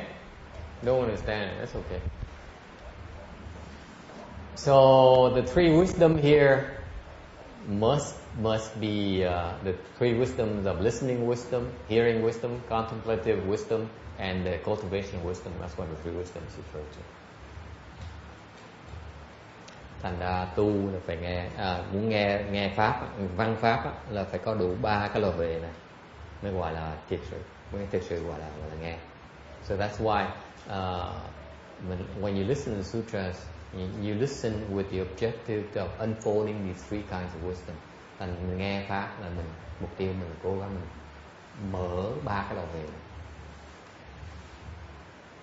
Don't sell yourself short. Đừng có khinh thường mình. Okay, đừng nghĩ là mình dốt quá, mình được một tí là đủ rồi. Do not say don't be so satisfied with so little. Say I'm no good at this. I have no cultivation experience. I'd be happy just a little bit. You're selling yourself short. All right. Any questions? Ai thắc mắc gì không?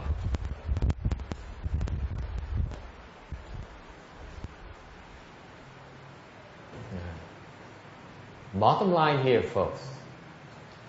Bottom line here is that, okay, first you need to listen. Thứ nhất á, mình phải nghe. Phải nghe pháp. You have to listen to the Dharma. And then you need to do some kind of cultivation. Xong mình phải tu. Okay. Thì như vậy huệ mới phát được.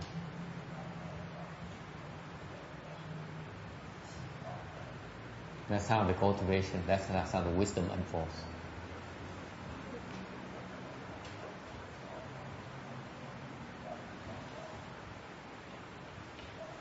Questions? No? Okay, next.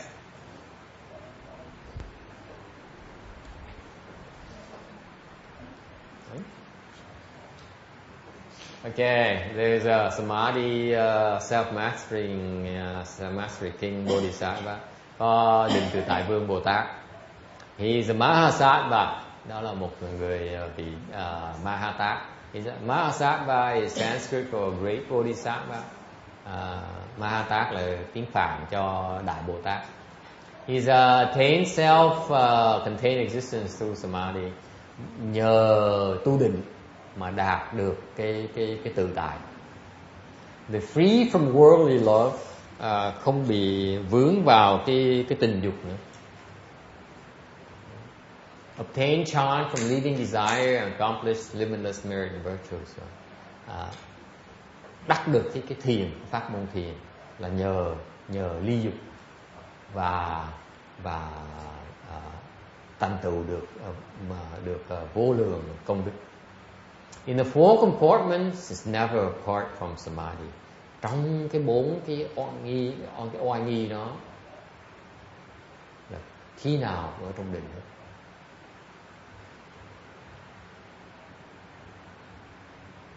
Alright.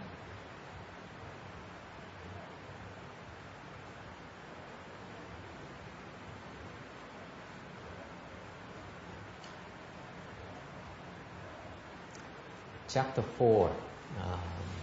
Once we are on slide 436. Once limitless assamkhya's of Nayutas of Kalpas ago, there was a Buddha named All Knowledge Accomplished, thus come one. The one worthy offerings, the one of proper and pervasive knowledge, the one perfect in clarity and conduct. While gone one unsurpassed knight who understands the world, regulating and subduing hero, teacher of gods and humans. Oh, there's a typo here.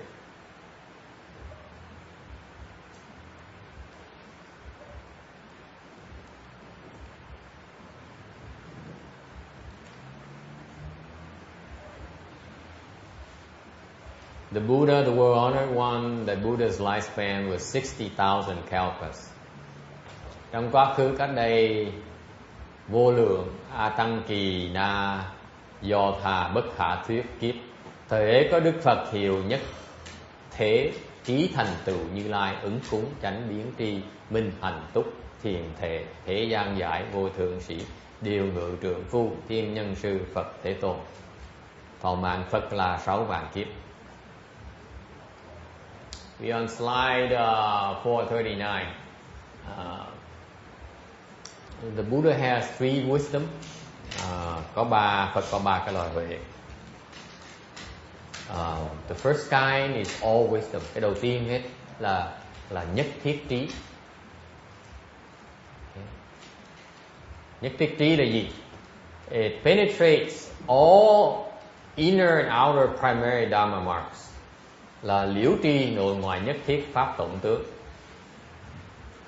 Có nghĩa là thông đạt được tất cả những cái bên trong bên ngoài những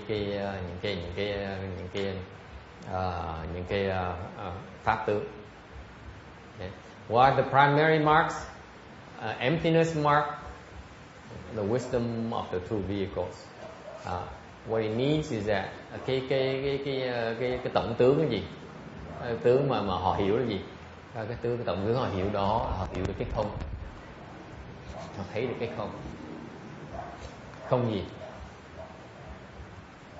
So what emptiness mark do they see? Danny? Yes. What do they see? Emptiness mark.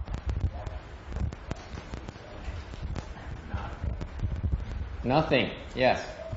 Nothing of what? Cái không là gì sư con?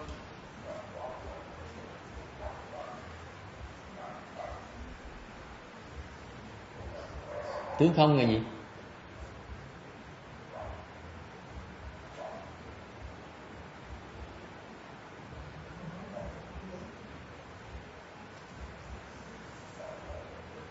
Có bằng chưa?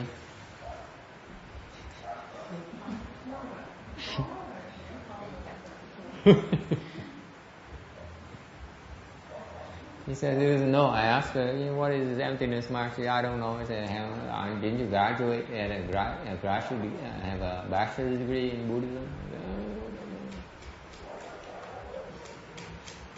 The emptiness mark that's being referred here is the emptiness of the self. Cái tướng không này, cái không của cái ngã. They see that there's no self. Không còn thấy cái ngã nữa. Cái ngã là không rồi. They see they have no more notion of the self. The self is gone. Right now you sit there and say, I listen to sutras. Right? Quý vị ngồi nói, tôi đang nghe giảng kinh. Nghĩa là gì? Cái ngã nó vẫn còn. Còn cái ngã là nghe. There's still a self that listens. The self isn't empty yet. They are the two vehicles. The listen sutra says no one listening here. Cái người mà nhị thừa nghe giảng kinh nó không có ai nghe hết. Ta không còn ngã nghe nữa. Question, text. You have a question, of course. Not really? What kind of nonsense is this? If there's no self to listen, what is there to listen? Nếu không có ngã nghe thì có gì nghe ai nghe bây giờ? Hả? Nó tầm bậy, nói gì tôi nói gì tin đấy. Khổ quá. Hả? Where's your mind? Where's your smart? If there's no self to listen, then who's listening?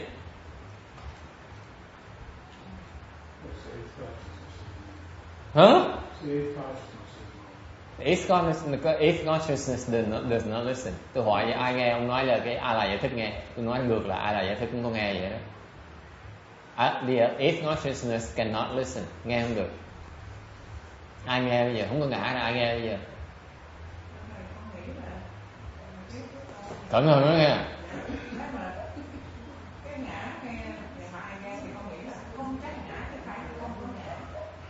She says the self listen. There's no self listen. It means that there is no attachment to the self that listen. Doesn't mean there's no self. That's contradictory. Nói không tin. Nói nghe nó.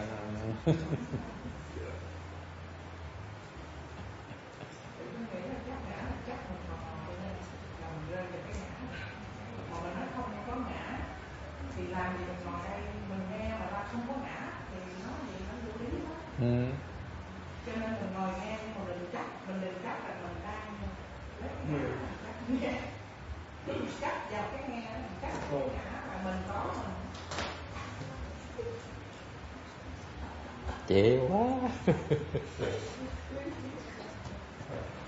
Well, the apparatus is the body's the ears, sounds come through the ears. Yeah. Every part of that. You're just talking about not being identified with it. That's what she said. Ông nói tiếng Anh cũng như vậy luôn á. Nó cũng chế như ông nha, chi sư cô vậy nha. The problem when you ask who is listening is the word who, because it presupposes a self. So that's why linguistically it's impossible to answer. So the correct answer would be the thus come one who listens, who has no self. Yeah. Yeah. ask. When you say who is there? You go, Master, you don't want us there, but that's the self. You don't like it. I hate it. I hate it. You probably don't like Bertrand Russell mathematics either.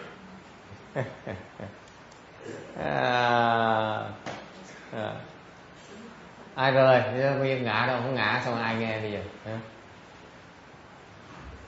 Hả? Hả? Ai nghe? Ai nghe bây giờ? Ai đang nghe bây giờ? Who's listening right now? Hả? Hả? Ai đang nghe? Có nghe không? Are you listening?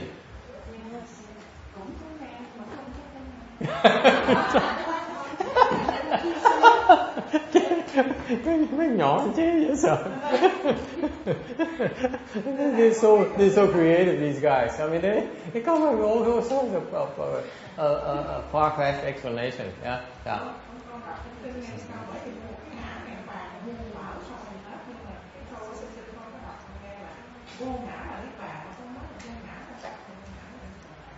So she says, I read in the sutra, says, no self is nirvana. It's no self. How can there be nirvana?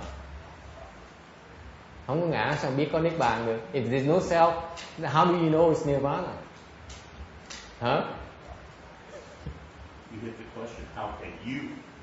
How do you know it's nirvana? If there's a you, which is a self, you cannot know. Then who knows? It's the same question. Who knows? Who listens? Ai nghe, ai hiểu, ai biết? Hả?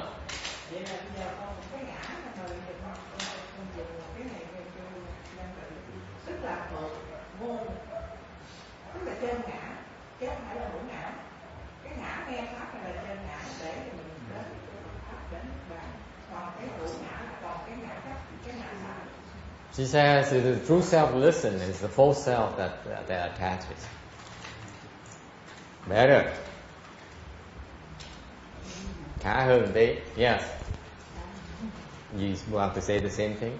No, I was thinking it's not for Buddha probably no self, but for us who still have the self, we are the one who's listening, and we are the one who's identifying nirvana or not nirvana, because we're the one who's still judging.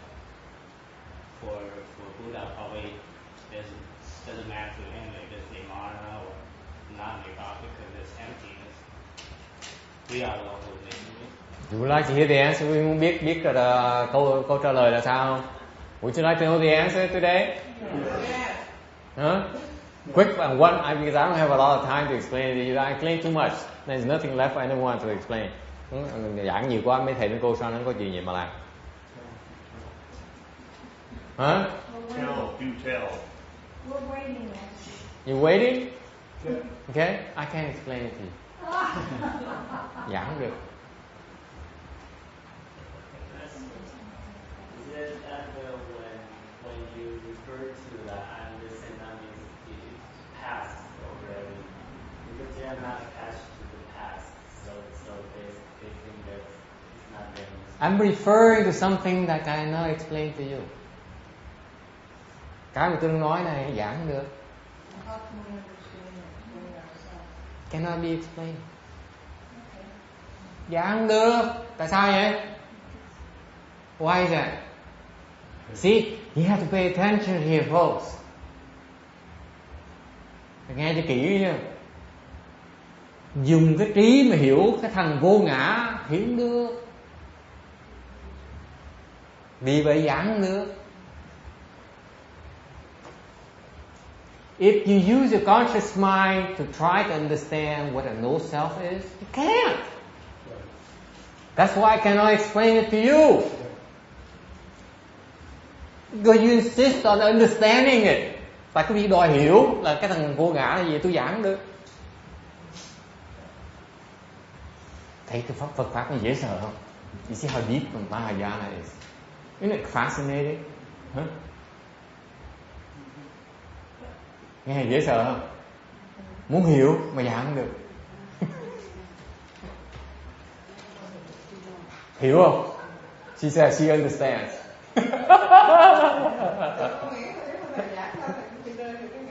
Me too.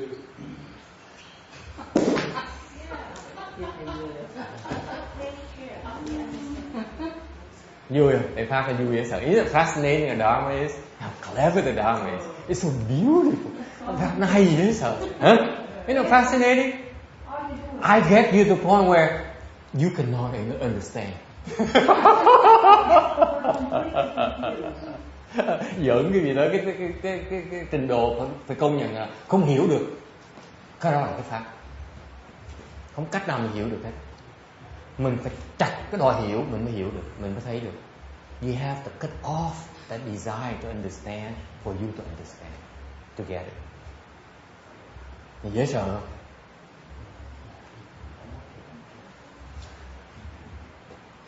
Try to explain to Oren, Amy. He said, you are cuckoo. You cuckoo. It took me 2 hours to bring you to this point. Ngày tôi bỏ 2 tiếng đồng hồ để dẫn tôi tới lúc này để nói sao? Dạ không được. Dễ sợ không? I spent 2 hours to explain to you, to bring you to this point where I say I cannot explain it to you. It's even worse when we don't understand any of the language.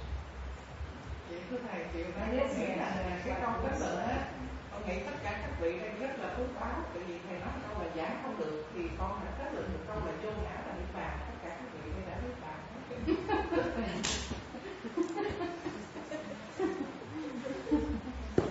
That's why, this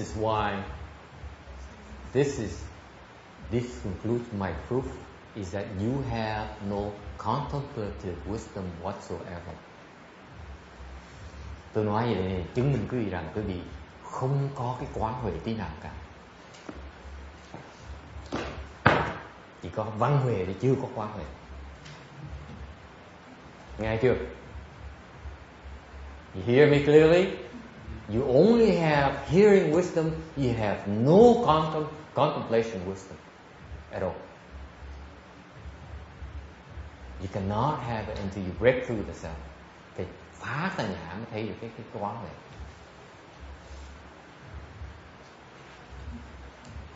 See that? Nó ngầu dễ sợ không?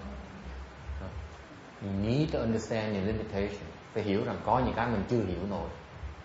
You need to understand your own limitations, that there's lots of things that I cannot grasp yet. There's so much I can't grasp yet. Be humble. Phải biết khiêm tốn. Có nhiều cái mình chưa hiểu nổi. Không cách nào mình hiểu được hết.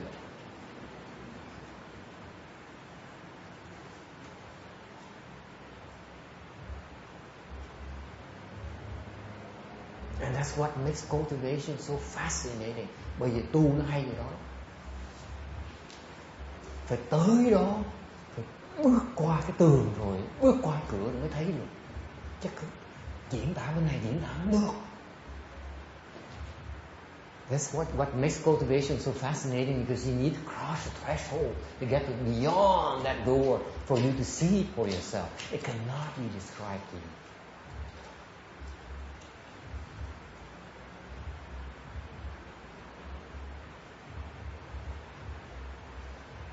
Okay.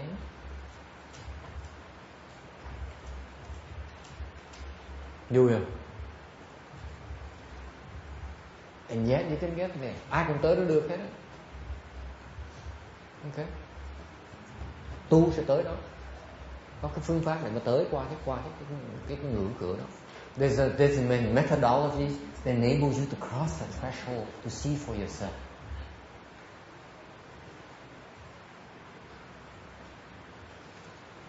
Once you see for yourself, có một phương pháp để cho quý vị qua được cái ngưỡng, thấy được cái bên kia là gì. Một khi thấy rồi chuyện gì xảy ra? You come back, and you tell me, you know, you're right. I can't explain it to you either. Khi thấy rồi, trở lại nói gì với tôi? Thầy đúng. Giảng được. Cái người mà đòi giảng thằng ngã là người chưa thấy được thằng ngã. In other words, the person who tries to explain to you what the self or the no self is hasn't seen it yet.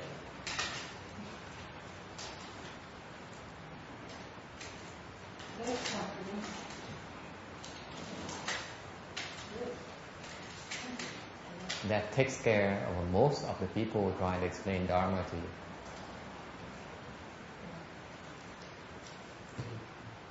Anyone who tries to explain to you what the self is and non-self is, ain't got it yet. Người nào mà dám cả gan giảng cho mình thằng ngã gì, thằng vô ngã gì đó, mình vẫn chưa thấy cái thằng vô ngã. Mà dám diễn tả cho mình.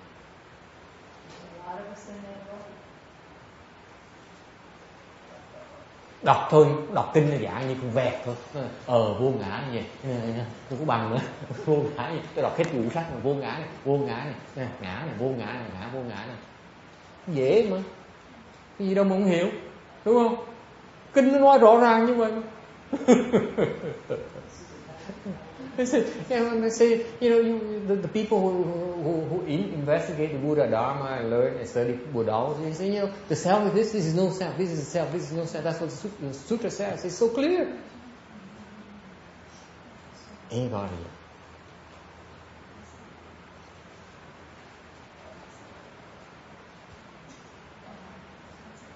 Okay? Questions?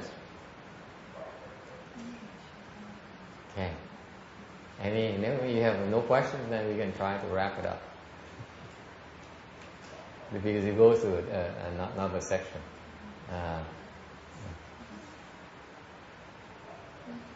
Nếu không có thì mình ngừng lại đây đi. Tại nó bắt đầu cái phần khác rồi. Okay. Final question. Ai có thắc mắc gì cuối cùng không? 441. Yes. Is that too much? You cannot find the self to ask questions, hoặc là không kiếm được cái người ngã mà đòi hỏi. That'd be a good thing.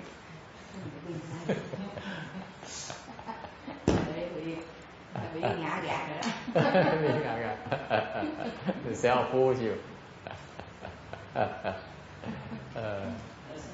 Yes. So what's the point for the second vehicle, for example, listening to the sutras if they are not sutras? They listen to the sutra to plant the seeds, to bring them to the point where they can break through the self. You need to first listen. Why is that? Bởi vì cái huệ của bên văn thanh văn là sao? Họ phải cần trồng cái chủng tử là nghe ra. They need to first plant the seeds in their alive consciousness about the concept of no self. Phải trồng cái chủng tử và nói trong cái ai là giải thích mình nói là có cái gọi là không ngã. They need to know something called no self. Okay? Not the same no self that the world people talks about. Có cái vô ngã này không phải như những người thường ta nói đâu. Người thế gian Pháp ta nói có cái quan niệm gọi là vô ngã gì. Ta mình diệt ngã đi thành vô ngã gì. Nó không phải cái đó.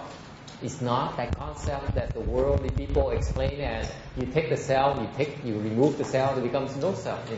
There's no such concept. Okay?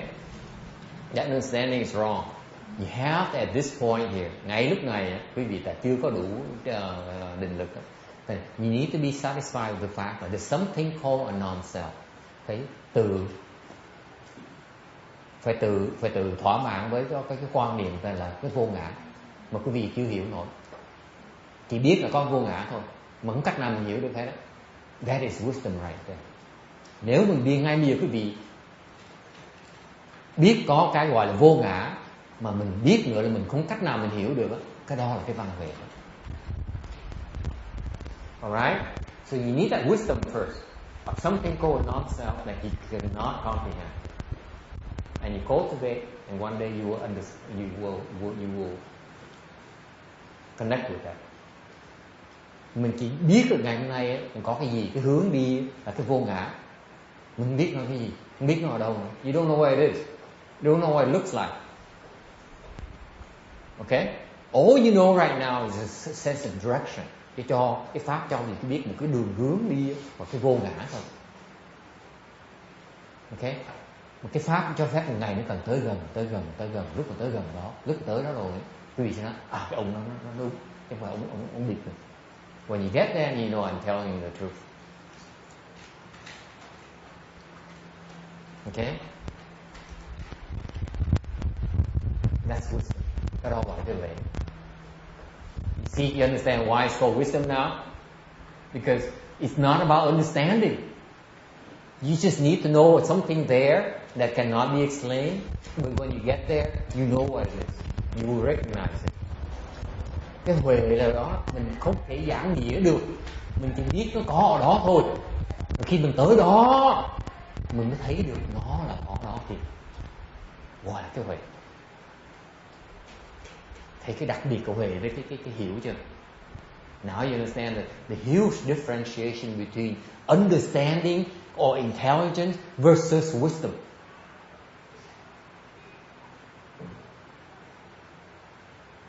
Fascinating, isn't it?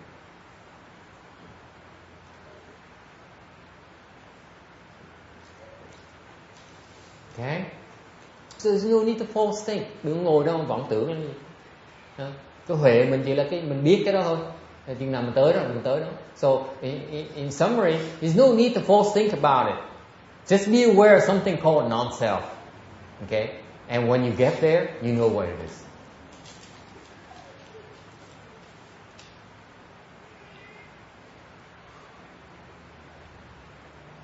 You will recognize it. Đó sẽ nhận ra được nó. I promise. Tôi hứa cái gì đó. Tới đó sẽ thấy được. Sẽ nhận được nó. Okay? That's the best I can do. Tôi chỉ làm được chuyện đó, làm ơn được.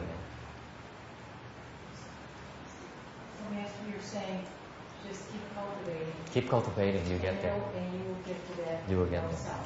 Yes. Something called non-self. You'll be there. Not no non-self. You'll be there. You only have two alternatives. Có hai cái trường hợp khác nhau. Number one, I lie to you. Thứ nhất là tôi nói láo, tôi bịp quý vị. Okay? Or I tell you the truth. Hoặc là cái phần thứ hai là tôi nói sự thật. It's your choice. It's your choice. Cái đó là cái quyết định của quý vị. Quý vị nghĩ là có thiệt thì đi theo, không tin thì đừng đi theo. Vậy. If you believe it to be the truth, okay, then you have some hearing wisdom. You don't believe it's true, then you're completely stupid. I can't blame you.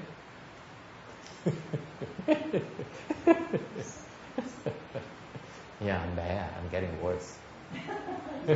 I love it.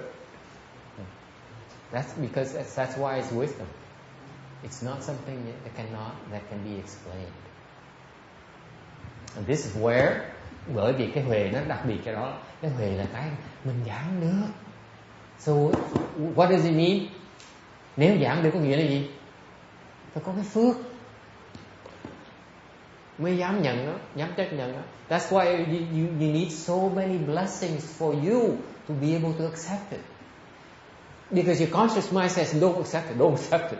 Tại một bên đó, cái thằng trí nó nói cái đồ là đồ tầm bậy, đừng có tin, đúng không?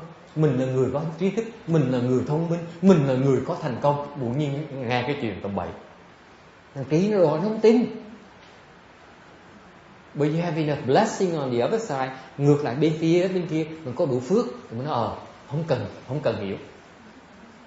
Với cái phước đó, lúc đó phước nó quan trọng ở chỗ đó. This is why the blessing is so important.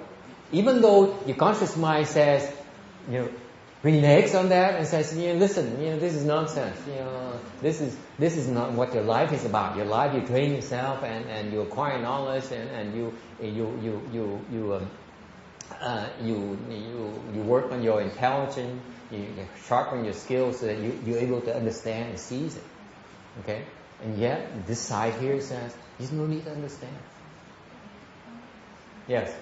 Are you saying that the self clouds our ability to have the inherent wisdom that's always there?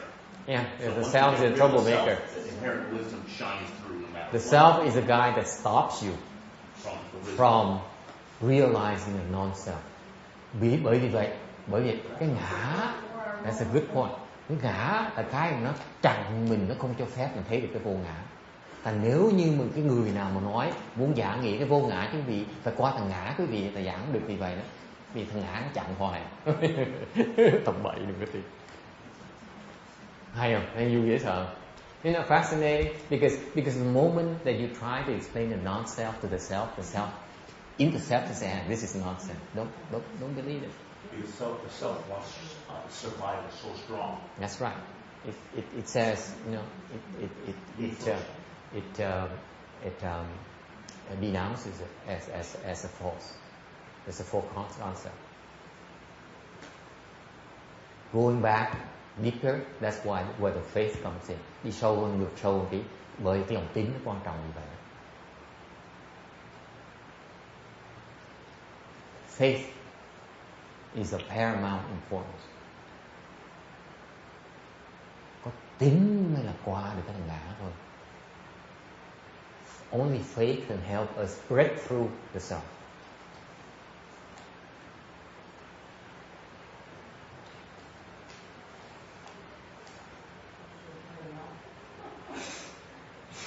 Is that easy? Is that easy? At the same time, is that difficult? Easy because it's nothing to it. Difficult because the self keeps on saying it's nonsense, it's nonsense. You are such a smart, savvy person. Why would you listen to this nonsense? Nó dễ, nó vừa dễ cũng là khó nữa. Nó dễ là tại vì sao? Nó dễ tại vì nó đâu có gì khó đâu. Mình chỉ tin thôi. Là xong, là sẽ tới đấy. Nó khó tại sao? Thằng ngã nó nhảy tưng tưng đó, đừng có tin cái chuyện này, chuyện tầm bậy. Mình là người thông minh đi làm đi tin mấy chuyện tầm phào đâu có được. Bởi vì nó mới khó. So this the nature of our nature is self-contradictory. Cái người mình nó mâu thuẫn. Lúc tin, lúc không tin, lúc tin, lúc không tin. Bởi vậy cái tu hành nó khó vậy đó. Nó gọi là vui, nó gọi là tu. And to me that's what makes cultivation fascinating. It's fun. That inner struggle, the inner contradiction. It's fascinating.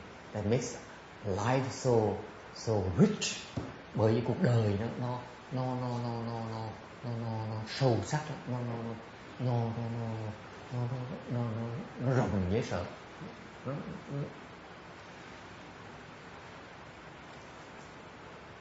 It's fascinating, cultivation. The more you cultivate, the more you appreciate life. Càng ngày càng tu, càng thấy cuộc sống hay dễ sợ. Do not think, folks, do not think that we, us monks, the more we cultivate, we distance ourselves from society, from life. Just the opposite. Quý vị đừng có hiểu lầm rằng chúng tôi tu càng ngày càng xa lánh xã hội, càng ngày xa lánh cái sự thật cái gì. Càng ngày càng tu càng tới gần cái sự thật hơn, càng ngày càng tu càng tới gần xã hội hơn. We get so much closer to society, so much closer to life. Nó vui cho nó. Yes? It's not apparent. Yeah. It doesn't show. It's not supposed to be shown. Cannot be seen. Just like self, it cannot be seen. Yeah. Con nghĩ sư nói về ngã vô ngã nó giờ nó giống như cái câu chuyện của sư Minh với lục tổ của năm. Là sao? Câu chuyện là sao? Câu chuyện là tổ kêu các sư mỗi người làm một bài kệ á, cho tổ xem người nào tu tới đâu, ngã vô ngã gì. Rồi sư Huệ Minh thì nói là dạy được chúng rất là đông. Nghĩ là mình thần tú rồi mới làm cái bài kệ là thân như cây bồ đề, tâm như đại dương sáng, năng siêu mau bị bận chớ để bụi bám vào. Thì bữa năm sau này mới nghe được cái bài đó thì không biết chữ, mới nhờ một người khác viết đáp lại. Thân chẳng phải cây bồ đề, tâm chẳng phải đại dương sáng, có gì có bụi đâu mà lo. Thì tổ lại chấm Vậy nên cái bài đó vô ngã. Đúng. Còn cái người ông thần tú, ông vẫn chưa thấy ngã, ông đoạn diễn tả. So she says she understands, she have an excellent example. Cái đó cái ví dụ hay lắm á. Because between when in the Sixth Patriarch Sutra, that Master Sri Hoa did a great job explaining. Thầy Tuyên Hóa giảng cái kinh thực tổ hay lắm. He says there is a Shen Xiu, the leading disciple of the fifth patriarch, who wrote a poem, basically saying that the body is a Bodhi tree, and thân như cây bồ đề. Cái thứ gì? Dạ, thân như cây bồ đề, tâm như đèn gương sáng. The mind is like a great bright mirror. Okay, constantly dusted. Do not let dust alight. That's the poem from Shen Xiu. Okay, so he's trying to describe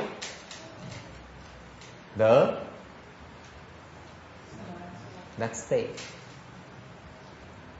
Okay, that self, that state of no self. Ông đang cố gắng diễn tả cái cảnh giới của vô ngã.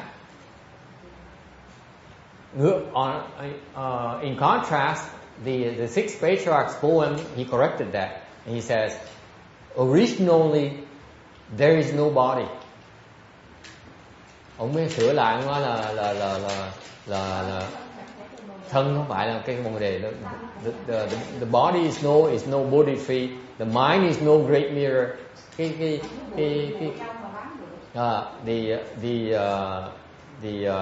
The mind is no great mirror. Where can dust alight? Okay, so that, and the fifth patriarch picked the sixth patriarchs as someone to understand. That's the example right there of someone who tried to describe the non-self versus someone who's there who says there's no self to describe. Thành cái đó cái ví dụ cho thấy rằng cái ông thần tú là ông đang cố gắng ông tả cái thằng ngã, cái thằng vô ngã. Còn ông lục tổ ông tới vô ngã rồi ông nói cái gì đâu mà có gì đâu mà nói, không có gì để mà nói hết, không có gì để mà tả hết. Thành bởi vậy ông hiểu đạo như vậy, ông thấy được cái thằng vô ngã. That's how the sixth patriarch saw the no self. He says nothing to describe, nothing to explain. And the guy who does not get it yet, he's trying to describe it. See, that's common mistakes of people. Cái đó hay không? Cái đó là một phần rất quan trọng của kinh lục tổ mà tôi phải từng giảng. Bây giờ từng giảng kinh lục tổ này. This is one of the major points of Sixth Patriarch Sutra that I need to explain. Nowadays it comes about, I don't need to explain the sutra anymore. Okay? Can we stop here today? Or any other questions? We need to go, we need places. We have places to go. Okay. Let's stop here.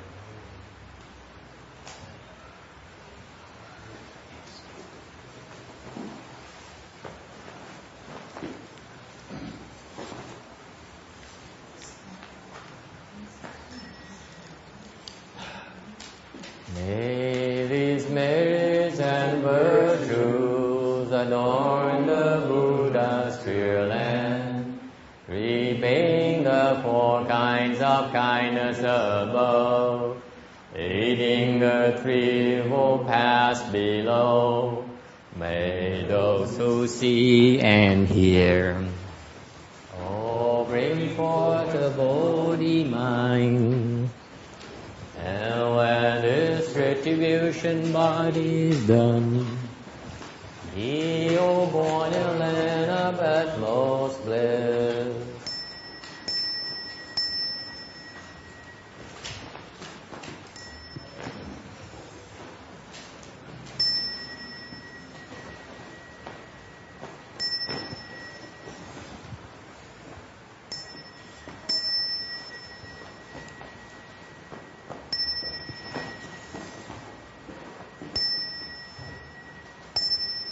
Have a great week. Thanks for coming.